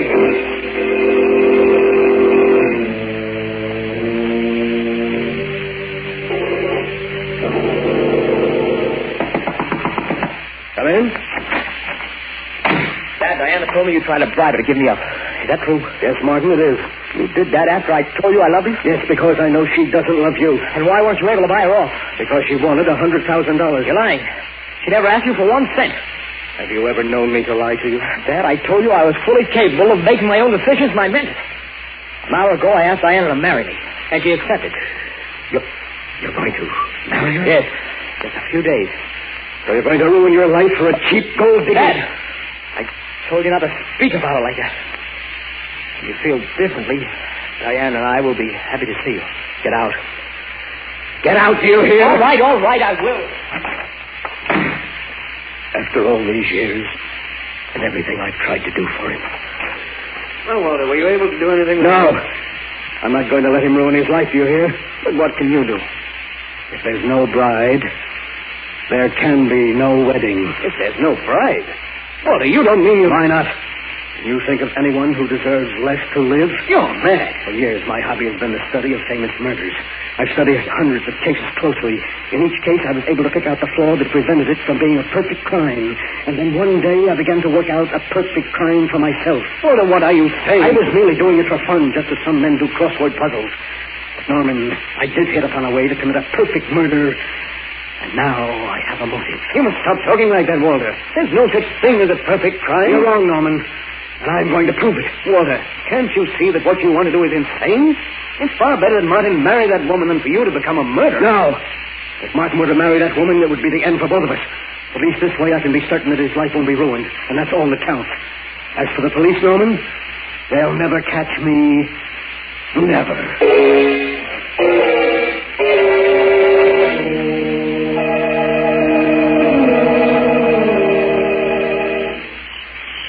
Pardon me, sir. Can you tell me the name of this horrible place? There ain't nothing horrible about Valley Springs, stranger. 1,242 people think it's a mighty fine village. I've never seen an uglier place. What do people live here for? Been drinking, haven't you? Well, I'm warning you, mister. You'd better stop insulting this village, or I'll run you in. I'm the village constable. Oh, so you're going to get rough, eh? Well, take this. Hey, I'll learn you to push the law around. You're under arrest for drunkenness and disorderly conduct. You and me are going to see George Hutchins, Justice of the Peace.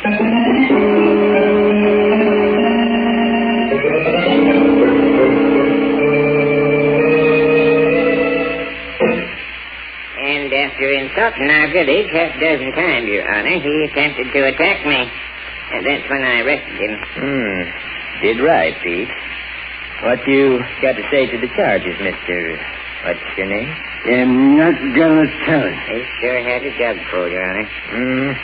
Charge is drunkenness, disorderly conduct. I'll be pleased, stranger. Gilly, Your Honor, Gilly.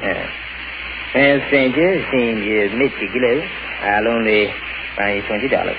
Well, if I don't want to pay?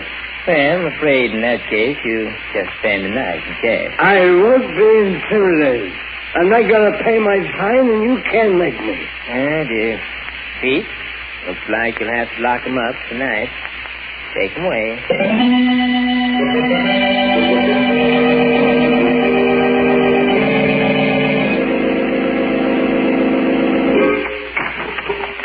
Well, stranger, now you can see what the inside of our jail looks like. Good.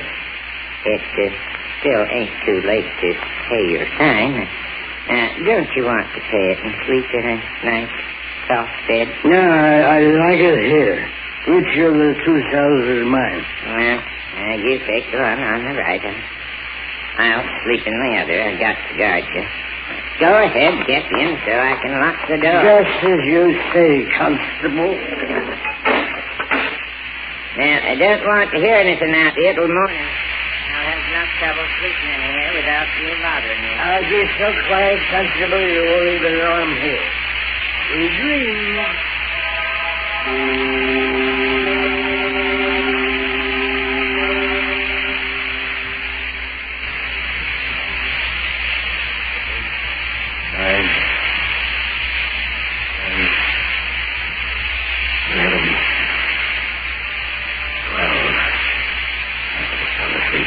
So far, everything is working out perfectly. Now, where did I hide that skeleton key? Oh, yes, here it is. Mustn't wake up the constable or it'll spoil everything. Easy now, easy. There, it's unlocked. I knew this old place would be perfect for my plan. Now, if only the door doesn't creak as I open it. Softly, softly. Oh, he's waking up. No. He's going back to sleep. There, I'm out. Now to get to the car and drive to the city for the most important part of the plan.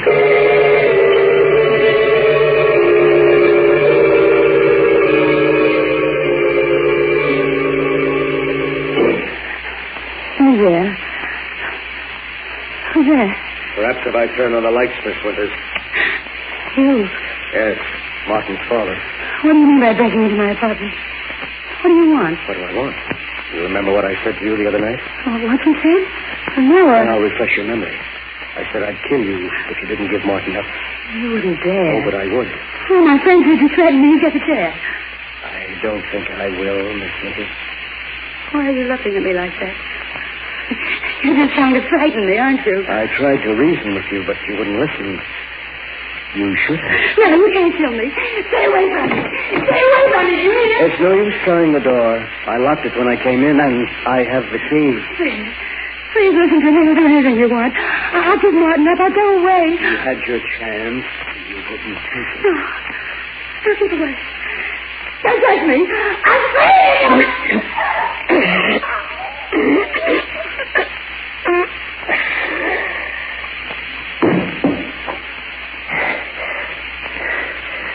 There.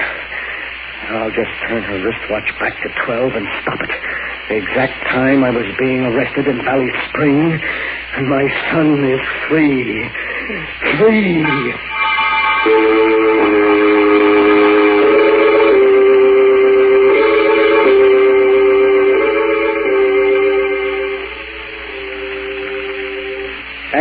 Hey, Constable. Constable, wake up. I want another drink. Wake up, will you? Wake up. What's all this noise about? Oh, my back. Hey, what's the idea waking me up? Boy, it ain't even dawn yet. I want another drink, and I'll take it straight. Oh, go to sleep, you hear? It is 4 o'clock, and you ain't getting out of here till late in the morning. You got 4 hours yet. I don't want to hear any more out of you. Oh. Just so you say, Constable. Anything to oblige a gentleman. 4 hours more.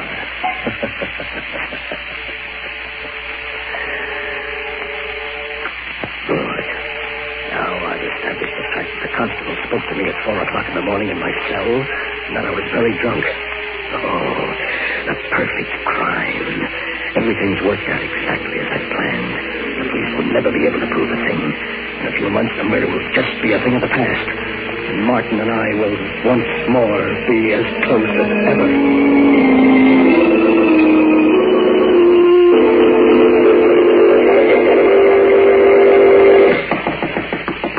Come in? Oh, hello, Kelly. Well, how's the DA's office this morning? Well, so I finally caught up with you.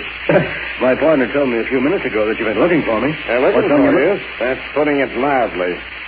There's been a 5-state alarm out for you for the past 24 hours. What? Where have you been the last few days? I've been vacationing at a small resort 100 miles upstate. Kind of sudden vacation, wasn't it? What? Even your partner didn't know where you were. Well, I went there on the spur of the moment. Oh, you did, huh? Yeah. And where were you on the night of the 22nd? The night Diana Winters was murdered. Say, I read about that, Kelly. That's rather an Stop stalling. Where were you? Frankly, Kelly, I don't recall where I was that night. I'm afraid I was a little drunk. You're going to have to do better than that for the DA. Oh? Well, I'm afraid I won't be able to. I really can't remember where I was that night. Cabot, I think you're going to wind up in a place you're not going to like. In the chair. Get your hat. We're going down to headquarters. That sounds serious. Well, look, do you mind if I speak to my partner and explain matters to him? That won't be necessary. You'll be able to read all about it in the papers. And believe me, it isn't going to make pleasant reading.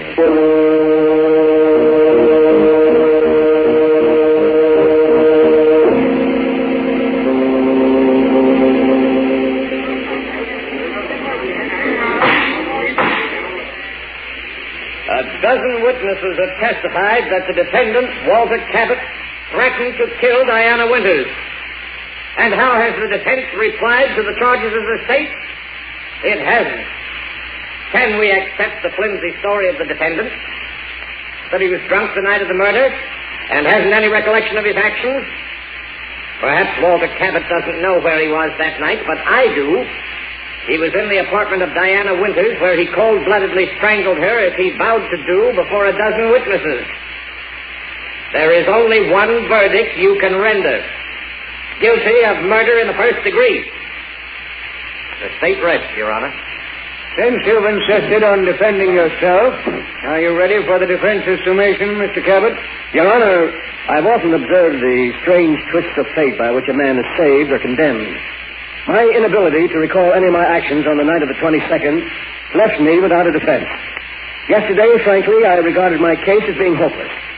Today, however, through a twist of fate, I have received a new lease on life. I'm now prepared to prove my whereabouts on the night in question. I should like to call upon a witness for the defense. You'll have the court's permission. Thank you, Your Honor. I wish to call Peter Wilk to the stand. Peter Wilk to the stand. Here I am. Raise your right hand, please. You solemnly swear to tell the whole truth and nothing but the truth, have you, God? I do. State your name and occupation, please. Peter Wilk. I'm constable for the village of Valley Springs. Mr. Wilk, will you tell the jury exactly what you told me this morning? Well, yesterday, George Hutchins, he's our justice of the peace, and myself were looking at a city newspaper. And in it, we see a picture of a man, Mr. Cabot, right on the front page. It says he's being tried for a murder committed on the night of January 22nd. Well, George and me recognizes him right away as the fellow we locked up in our jail that night on a drunken and disorderly charge.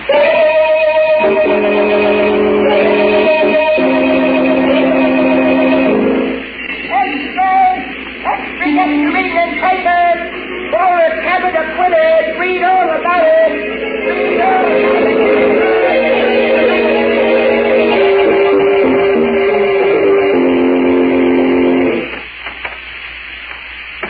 Martin. Hello, Dad. How are you, son? Oh, it's good to see you again after all these months. Oh, Dad, can you ever forgive me for having run away when you needed me? Forgive you? There's nothing to forgive, son. Dad, I know now how right you were about Diana. Oh, you don't know how happy it makes me to hear you say that, son. I've been through a great deal lately, but it doesn't matter now that I have you back. Oh, Dad, I'm glad to be back. I promise you I'll never let you down again. Oh,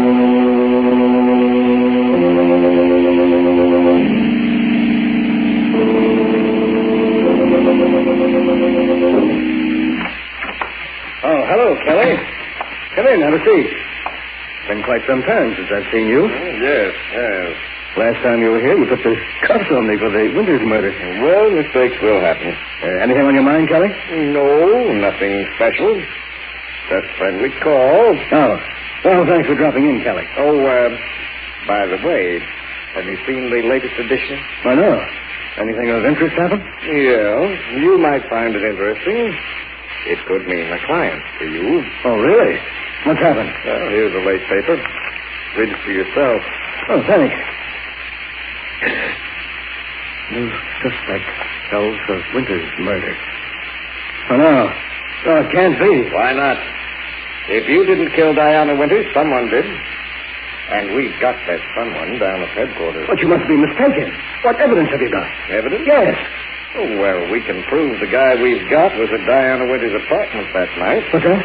But he was seen leaving just after midnight, after a whale of a quarrel with her. Quarrel? What about? Oh, usual thing. We both know what Diana was. Two-timing gold digger. Yes, of course. She had plenty other boyfriends when your son. Only none of them knew about the others. But that night, the guy who killed her found out a few things about her and bumped her off. No. I don't believe it. I told you he left right after midnight, didn't I? That's right.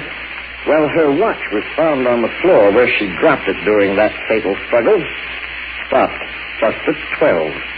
And that watch is going to hang the guy. We may have been wrong in your case, but this time we have the right man, and we'll make it stick, even though the evidence is circumstantial.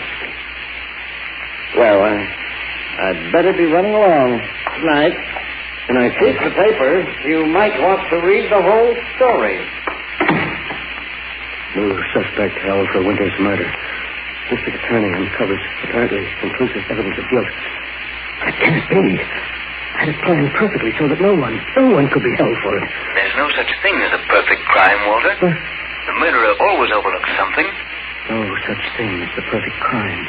Murderer always overlooks something. Norman said that. But I knew better. And now an innocent man has been arrested for my crime. Whoever he is, he's innocent. I must save him. Yes. I can't let him die.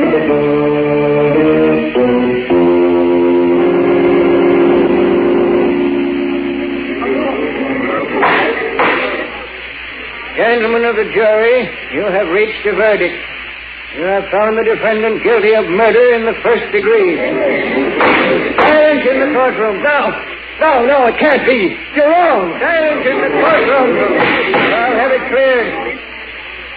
Mr. Cabot, you'll kindly refrain from such outbursts. But, Your Honor, I protest. The evidence submitted by the state was purely circumstantial.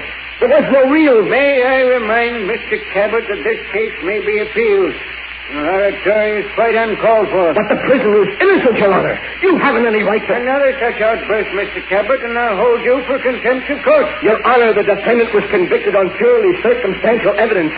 But I have positive proof of his innocence. Why did you wait until after the jury rendered a verdict to make this statement? I hoped, Your Honor, that the defendant would be acquitted and I wouldn't have to reveal my proof of his innocence, but I would like to do so now. Yeah, this is highly irregular, Mr. Cabot. But since the jury has already rendered its verdict and cannot be influenced, you may proceed. Thank you, Your Honor.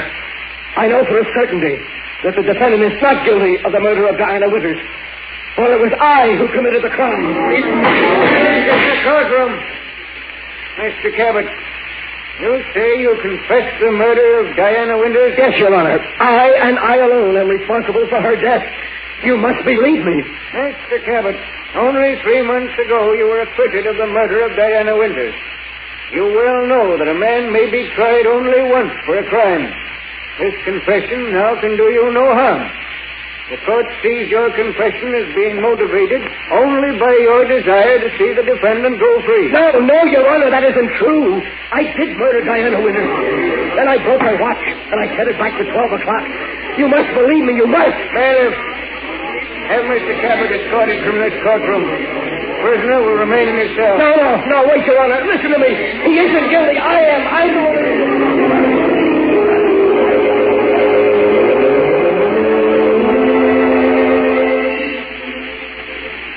That day in court, I confessed 1,000 times, and yet no one will believe me. No one.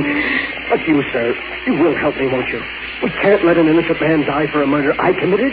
No, of course not. But I hardly see how Every minute that passes brings him closer to the end. We must save him. We must. If you only help Hello, Cabot. Oh, Kelly, I was just telling this gentleman here my story. We can't let an innocent man go to the electric chair. Kelly, you're a smart man. You believe I murdered Diana Winters, don't you? Yes, I do. You do? Then you'll help me save him? People wouldn't believe me any more than they do you. But they would, Kelly, they would. Why should they believe your story? You can't be tried again for the murder of Diana Winters. And what man in your position wouldn't confess to save his own son? But he's innocent, Kelly. Martin, my son is innocent.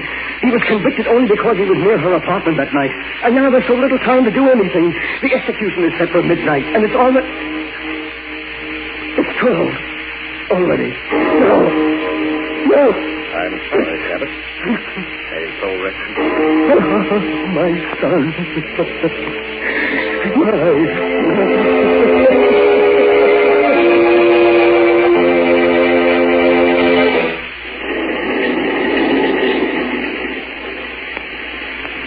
This is the mysterious traveler again.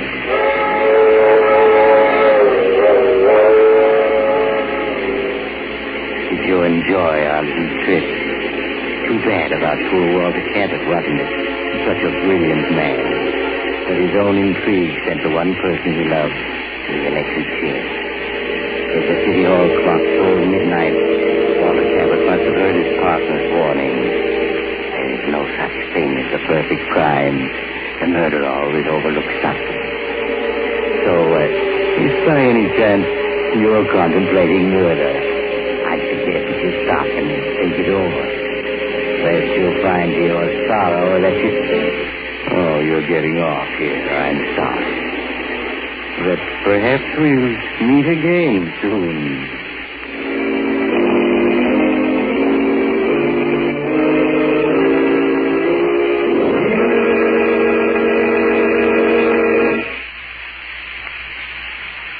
just heard Chapter 67, the final chapter of this series of The Mysterious Traveler, Tales of the Strange and Terrifying.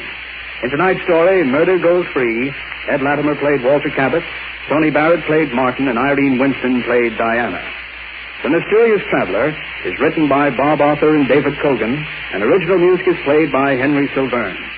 The entire production is under the direction of Jock McGregor.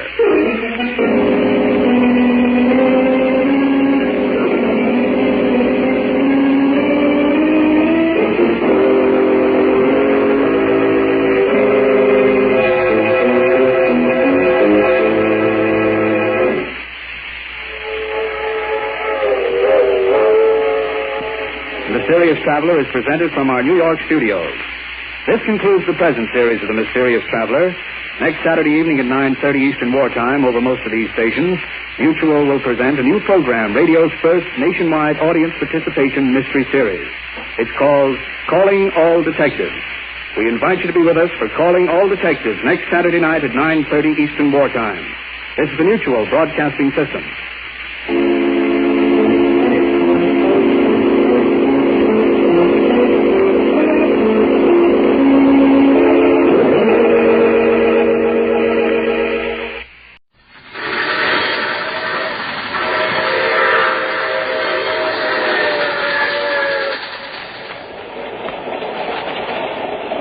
The Mysterious Traveler.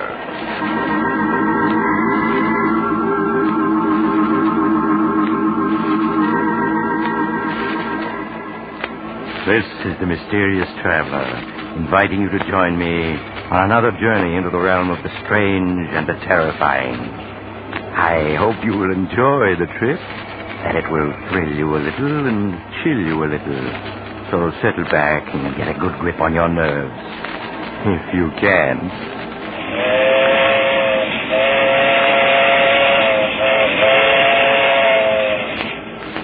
Where are we going? Why, we're going to pay a visit to the home of Albert and Louise Jordan. As nice a couple as you'd hope to meet. In a story I call Death is the Visitor.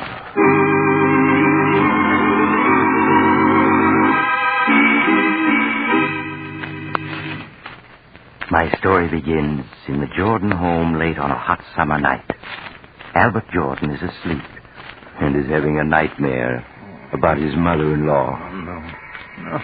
You can't pull the wool over my eyes, Albert Jordan. I'm on to your ways.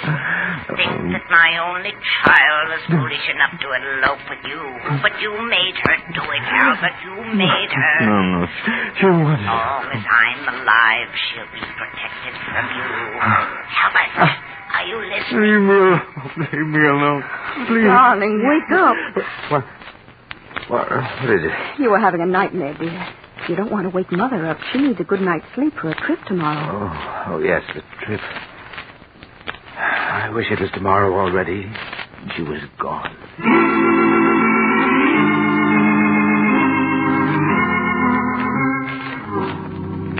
Are you sure you have everything, Mother? Yes, Louise. Everything I need for my trip home is in this handbag. Oh, now don't forget to ship my trunk. I've already notified the expressman, Mother. He'll be here to pick it up this morning. Thank you, dear. Well, it's almost 9 o'clock, Mother. You'll miss your train. I've never missed a train in my life.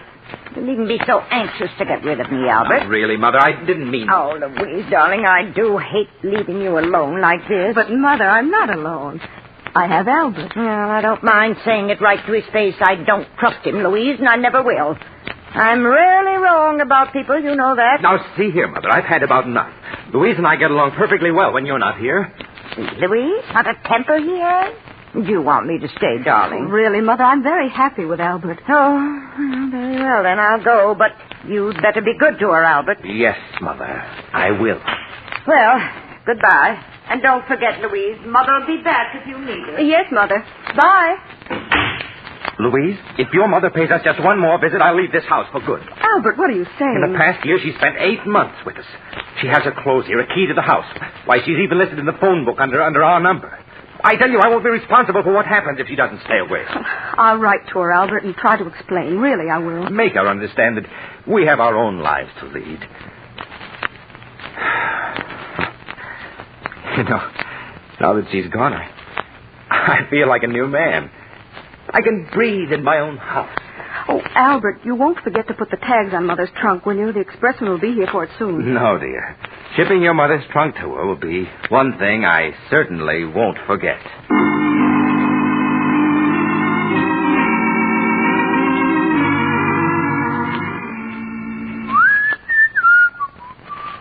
Now, let me see.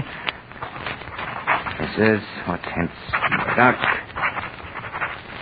125 River Road, Ferndale, Pennsylvania. That won't be necessary, Albert. My trunk can remain here. Mother, but you went to catch your train. I know I did, but I changed my mind about going. I won't leave my little girl alone. Why are you looking so startled, Albert? Are you hiding something from me? No. No, of course not. Where's Louise? She went downtown an hour ago. She should be home soon. I'm sure at least she'll be glad to see me. Oh, you haven't locked my trunk yet. That's good. So you've come back. Again. You've always wanted to get rid of me, Albert. Keep me away from my only child. But I refuse to give her up. Yes, I've come back, Albert, and I'm staying for good. Frankly, I don't trust you.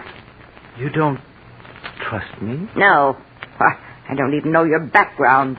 For all I know, you may have criminal tendencies. There's a certain amount of the criminal in all of us. Most people can control their worst instincts, and some can't. Exactly. And I'm here to see to it that no one harms Louise. But, Mother, who's going to look out for you? Albert, why are you looking so queerly at me? Are you sick? Yes, Mother, I'm sick. Sick of the sight of you. Albert, stop looking at me that way. Why, you seem like a different person. I am, Mother. You've made me different, and now you must take the consequences. Albert, stay away from me. Don't you dare come near me. So you would keep coming back, Mother. Well, you came back just once too often. No, Albert. Don't touch me. Albert, You should have taken that train, Mother. But at least now, I know you won't be coming back ever again.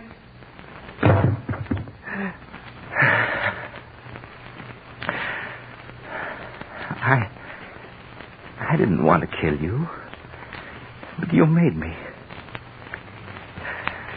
Oh, but now I've got to get rid of you or they'll catch me.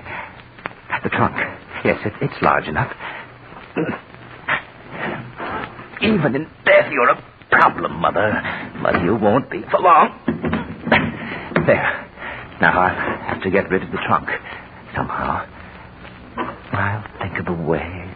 Albert, are you home? Louise, the trunk. I've got to close it. Is that you, Albert? Yes, dear. Yes. Oh, I see you're locking the trunk. Yes, I was just getting it ready for the expressman. He should be here by now. Albert, is anything wrong? Anything wrong?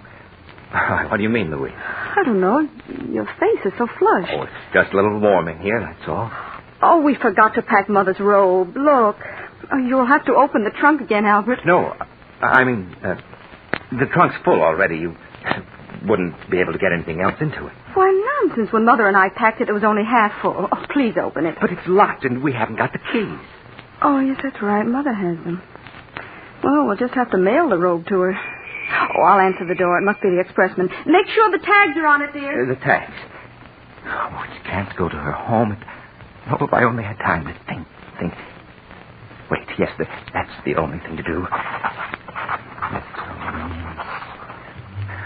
Come this way, please. You'll find the trunk in this room. Here it is. Are you finished, Albert? Yes, it's all ready to go. Okay. Well, I'll make a racket of it. Now, let me see. It's being shipped to... Perhaps you'd better load it on the truck first. It's easier this way, mister. You're shipping it to Mr. William Smith, 345 Wood Street, Las Vegas? Well, that isn't the right address. Then, what is it on this shipping tag, lady? Oh, well, that must be one of my customers. I must have been thinking of someone else when I wrote it up. Yeah, well, what's the right address? Oh, it's Mrs. Hortense Murdoch, 125 River Road, Ferrydale, Pennsylvania. That's right, isn't it, dear? Yes. Okay, I know your name and address. I'll put the right tags on later. That's mighty heavy. Oh, please be careful with it. Don't worry, lady. I'll get there safe and sound.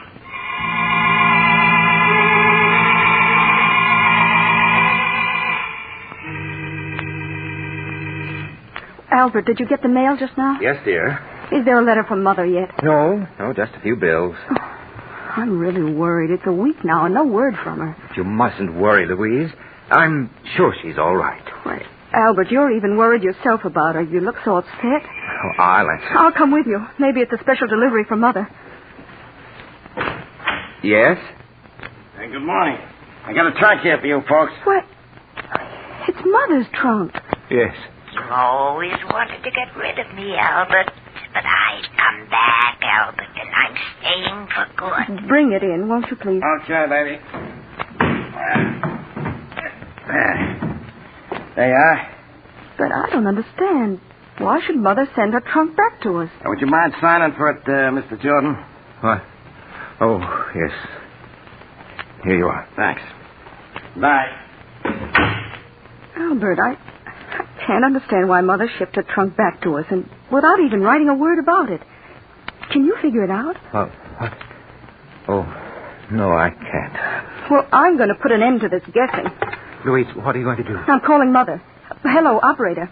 I want to put through a call to Ferrydale, Pennsylvania. The number is 223. Why bother, Louise? I'm sure there's a letter on the way. Oh, I've waited long enough for one. I'm sure there's something wrong. Oh, hello? Oh, hello, Sarah. This is Louise calling. Is my mother there? What? Are you sure? Oh, and that's why you shipped the trunk back. No. Thank you, Sarah. Albert, Sarah says that Mother never arrived home. She sent a postcard saying not to expect her just yet. Was Sarah the one who shipped the trunk back? Yes. She thought that Mother had decided to stay with us longer and would need her clothes. What? Albert, where can she be? Oh, now, Louise, I'm sure she's all right. All right, she's been missing a week. How could she be? Well, perhaps she's staying with friends. You know Mother hasn't any friends. We've got to do something. Albert, I'm going to call the police.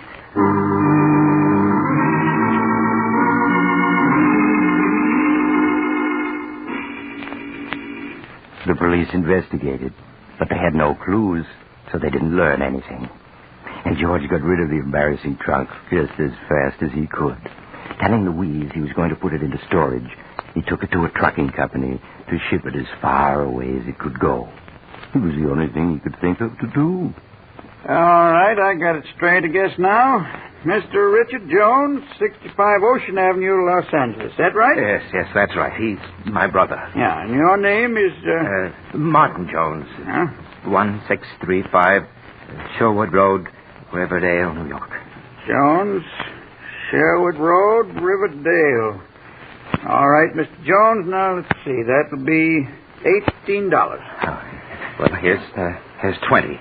Keep the change. Oh, thanks, Mr. Jones. Here's your receipt. It'll go out right away. There's a truck leaving tonight. Don't you worry. This trunk will get to Los Angeles all right. That's fine. It'll be quite a load off my mind when it's gone.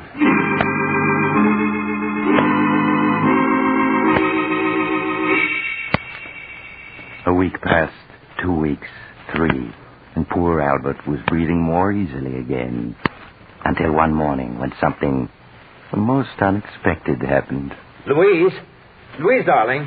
Yes, Albert. Oh, darling, I have a present for you. Some flowers. Just saw them and thought you'd like them. Thank you, Albert. You're very thoughtful. Louise, your mother's been missing more than a month now. You can't go on like this. You'll have a breakdown. Oh, Albert, where can she be? Why can't the police find her? Well, darling, if she hasn't been found in 5 weeks... Oh, excuse me, dear. I'll answer. Maybe it's news of Mother, Albert. Good evening. I got a trunk here. I think belongs to you. A trunk? Yeah, that's right. You always wanted to get rid of me, Albert. But I've come back, Albert. I've come back. Do you recognize it? It is yours, isn't it? Oh, no. Huh? Well, ain't you the fella that shipped this trunk about a month ago? Didn't you give me a $2 tip? I'm afraid you have me confused with someone else. Don't you know where the trunk goes? Well, no. You see, it's come all the way back from California. It seems there wasn't no such address where this was shipped to. Surely it had a return address. Yeah, but the trunk got wet. The return address kind of washed off, so it came back to the office where it was shipped from. Oh. But what makes you think it belongs here? Well, you see, I kind of did a little detective work. The initials stamped on the trunk are HGM. Well, I looked it up in the phone book, and the only person in town with those initials lives here. I'm sorry, but it certainly isn't my trunk. Oh, well, I'm sorry to trouble you. I'd have sworn you was the guy that gave me that $2 tip. Where will you take the trunk now? Oh, it'll be put to the unclaimed baggage, and then in a few months it'll be auctioned off. Auctioned off? Yeah. You'd be surprised what you sometimes find in them, just like a grab bag game. Well, sorry to trouble you. Oh, wait a minute. Huh? What did you say those initials were? HGM. HGM. What? They're my mother-in-law's initials. Her name is Hortense G. Murdoch. Oh, sure. That was the only name in the book with those initials. That's why I came here. Well, that was a very clever piece of detective work. Yes, of course it's her trunk. I don't know why I didn't recognize it. Well, you know, trunks, they kind of look alike. Yes, that's right. Well, bring it in.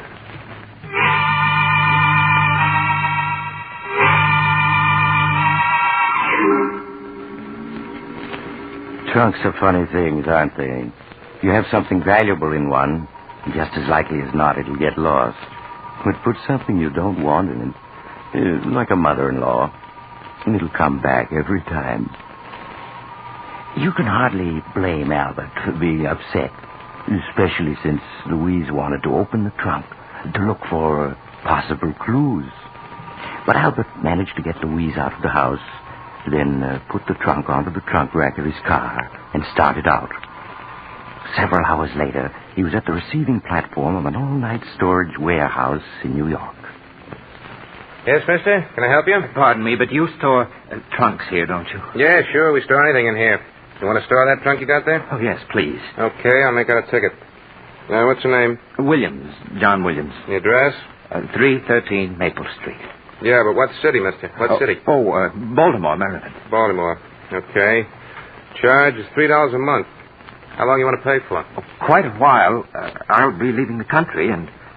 Well, what is it? Anything wrong, mister? Oh, dear. I only seem to have $6 with me. Well, that'll pay for 2 months. Then we'll send you a bill. No, that won't be necessary. I'll send you a money order in a few days. I may be out of the country for several years. Okay. Leave the trunk there. I'll take care of it. And here's your receipt. Just put the number of it in your letter when you send the money. I will. I won't forget. Good night. Good night. Hey, Mr. Williams. Mr. He's gone. There's a receipt on the platform where he dropped it. The nervous type. Oh, well, I suppose they can forward it to him from Baltimore.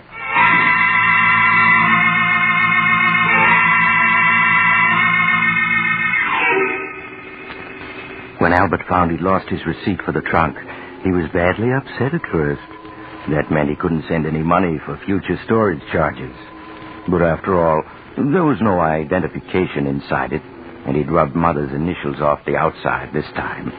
So how could anyone trace it back to him? Especially since they'd be looking for him in Baltimore. So in a few weeks, Albert was himself again. Except for a nightmare once in a while. After all, what do I know about you, Albert? You may have criminal tendencies, and I'm going to protect my daughter from you. Yes, I've come back, and you're not going to get rid of me. Do you hear me, Albert? I've come back to stay. No.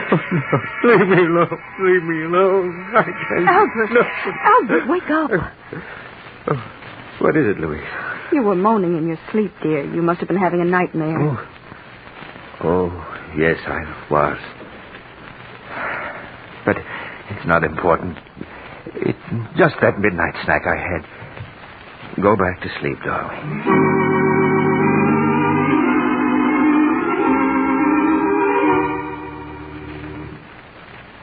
But as the months passed, so did the nightmares. And finally, Albert was his old cheerful self again. Good evening, dear. How are you? I'm all right, Albert. Fine. Say, I bumped into George Horton and his wife on the way home, and they asked us to come to the charity bazaar tonight. That was very nice of them, Albert. Oh, why don't we go? There'll be an auction, a raffle, supper, dancing. It'll do you good. I know, but somehow I don't feel like meeting people. But you can't go on this way, Louise, cutting yourself off from the world. I've been unfair to you, haven't I, Albert? Keeping you home night after night all these months. Oh, why, darling, you know I've been perfectly happy. It's been so nice. Just the two of us. You've been perfectly wonderful, Albert. And I'm afraid I've been acting very selfishly. All right, I'll go to that charity affair tonight.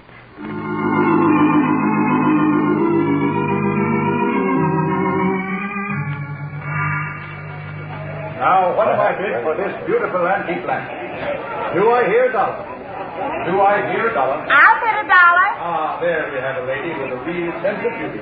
Now, do I hear $2? Do I hear $2? Well, good evening, George. Well, hello, Albert. Hello, Louise. Hello, George.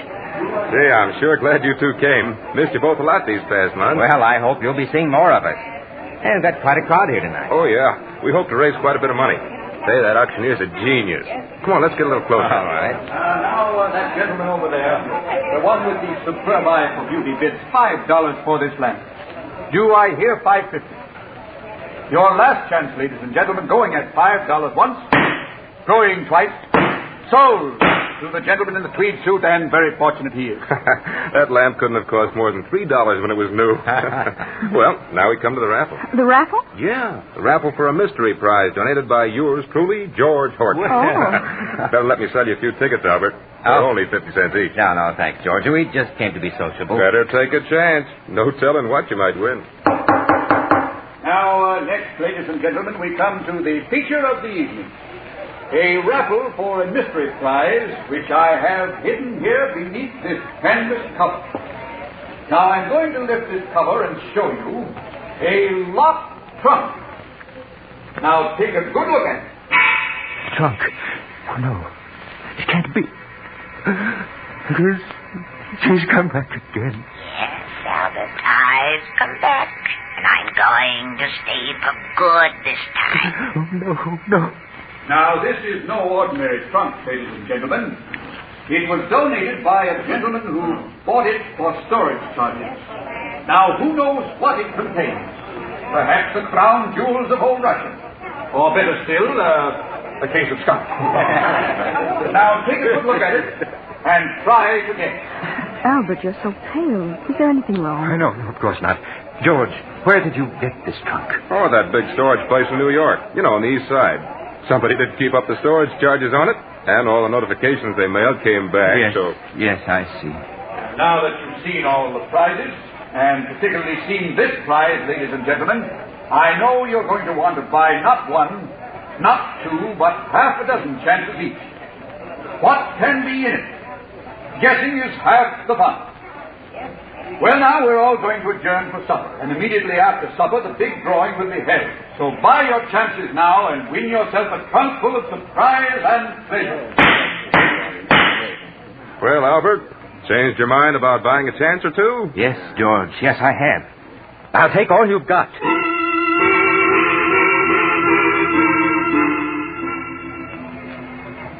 Albert, I don't understand you. You bought every chance that was left on that trunk. Louise, I know what I'm doing.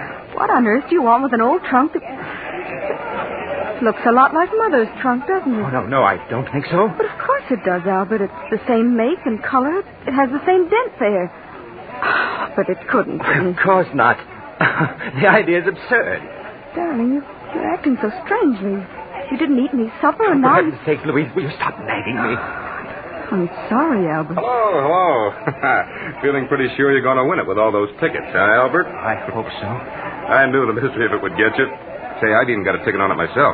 So you'll have some competition. Oh, I'll win it. I've got to. Well, I did my best. I picked out the heaviest trunk the place had for sale. So I don't want the winner to blame me if he doesn't like what he finds.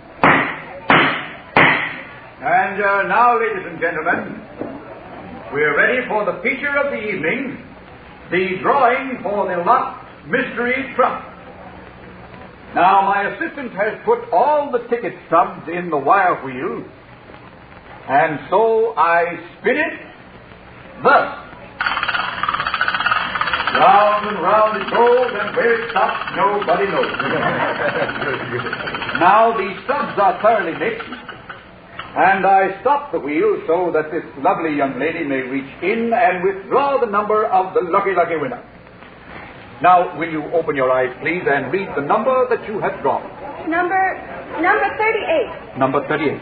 Number 38. Number 38 is the winner. is the holder of number 38 here, please? Yes, I have it. I've won.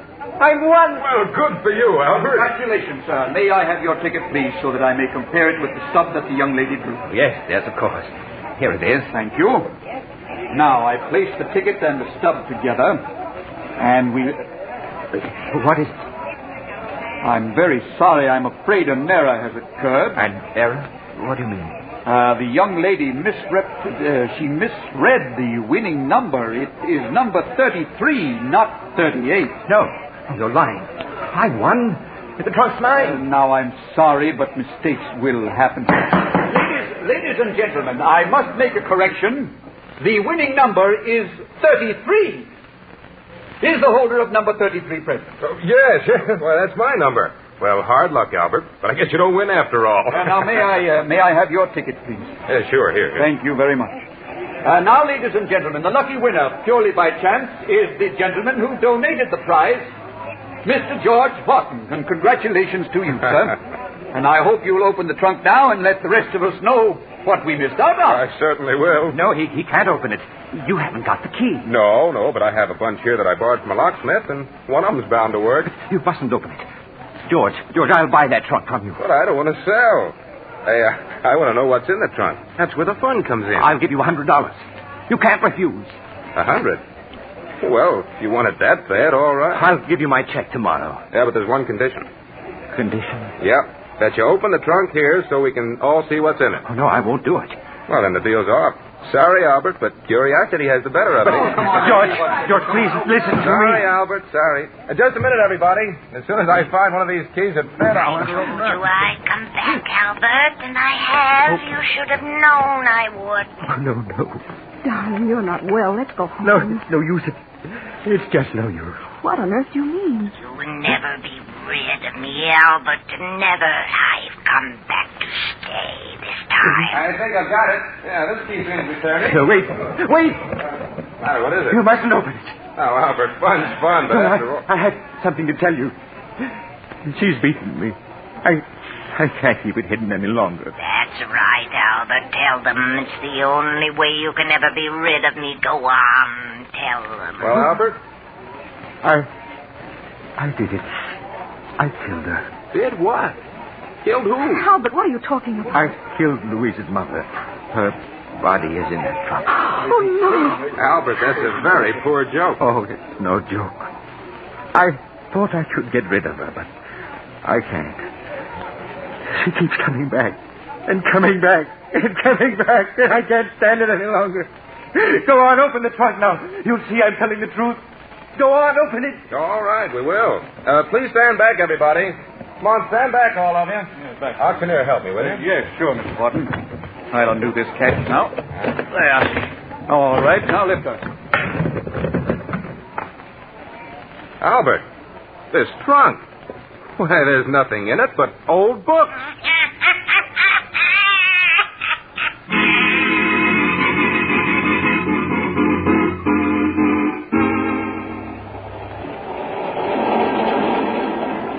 This is the mysterious traveler again. Poor Albert. He let himself be fooled by the wrong trunk. Maybe it was his guilty conscience. What happened to him? Why, he's getting the best of attention these days in a small but comfortable room with bars over the windows. The only trouble is the bars won't keep his mother-in-law out. She comes in every night to talk to him. So if you're ever tempted to... Oh, you're getting off here. I'm sorry. But I'm sure we'll meet again. I take this same train every week at this time.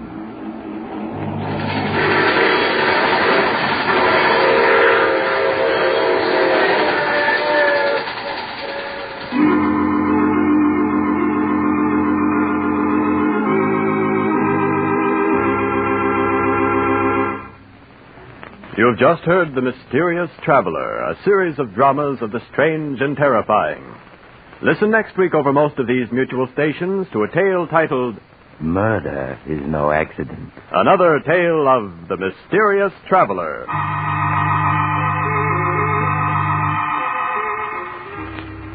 The Mysterious Traveler is presented by the Mutual Network from our New York studios. Russ Dunbar speaking. Stay tuned to this station for another exciting crime drama, True Detective Mysteries, which immediately follows Station Identification. This is the Mutual Broadcasting System.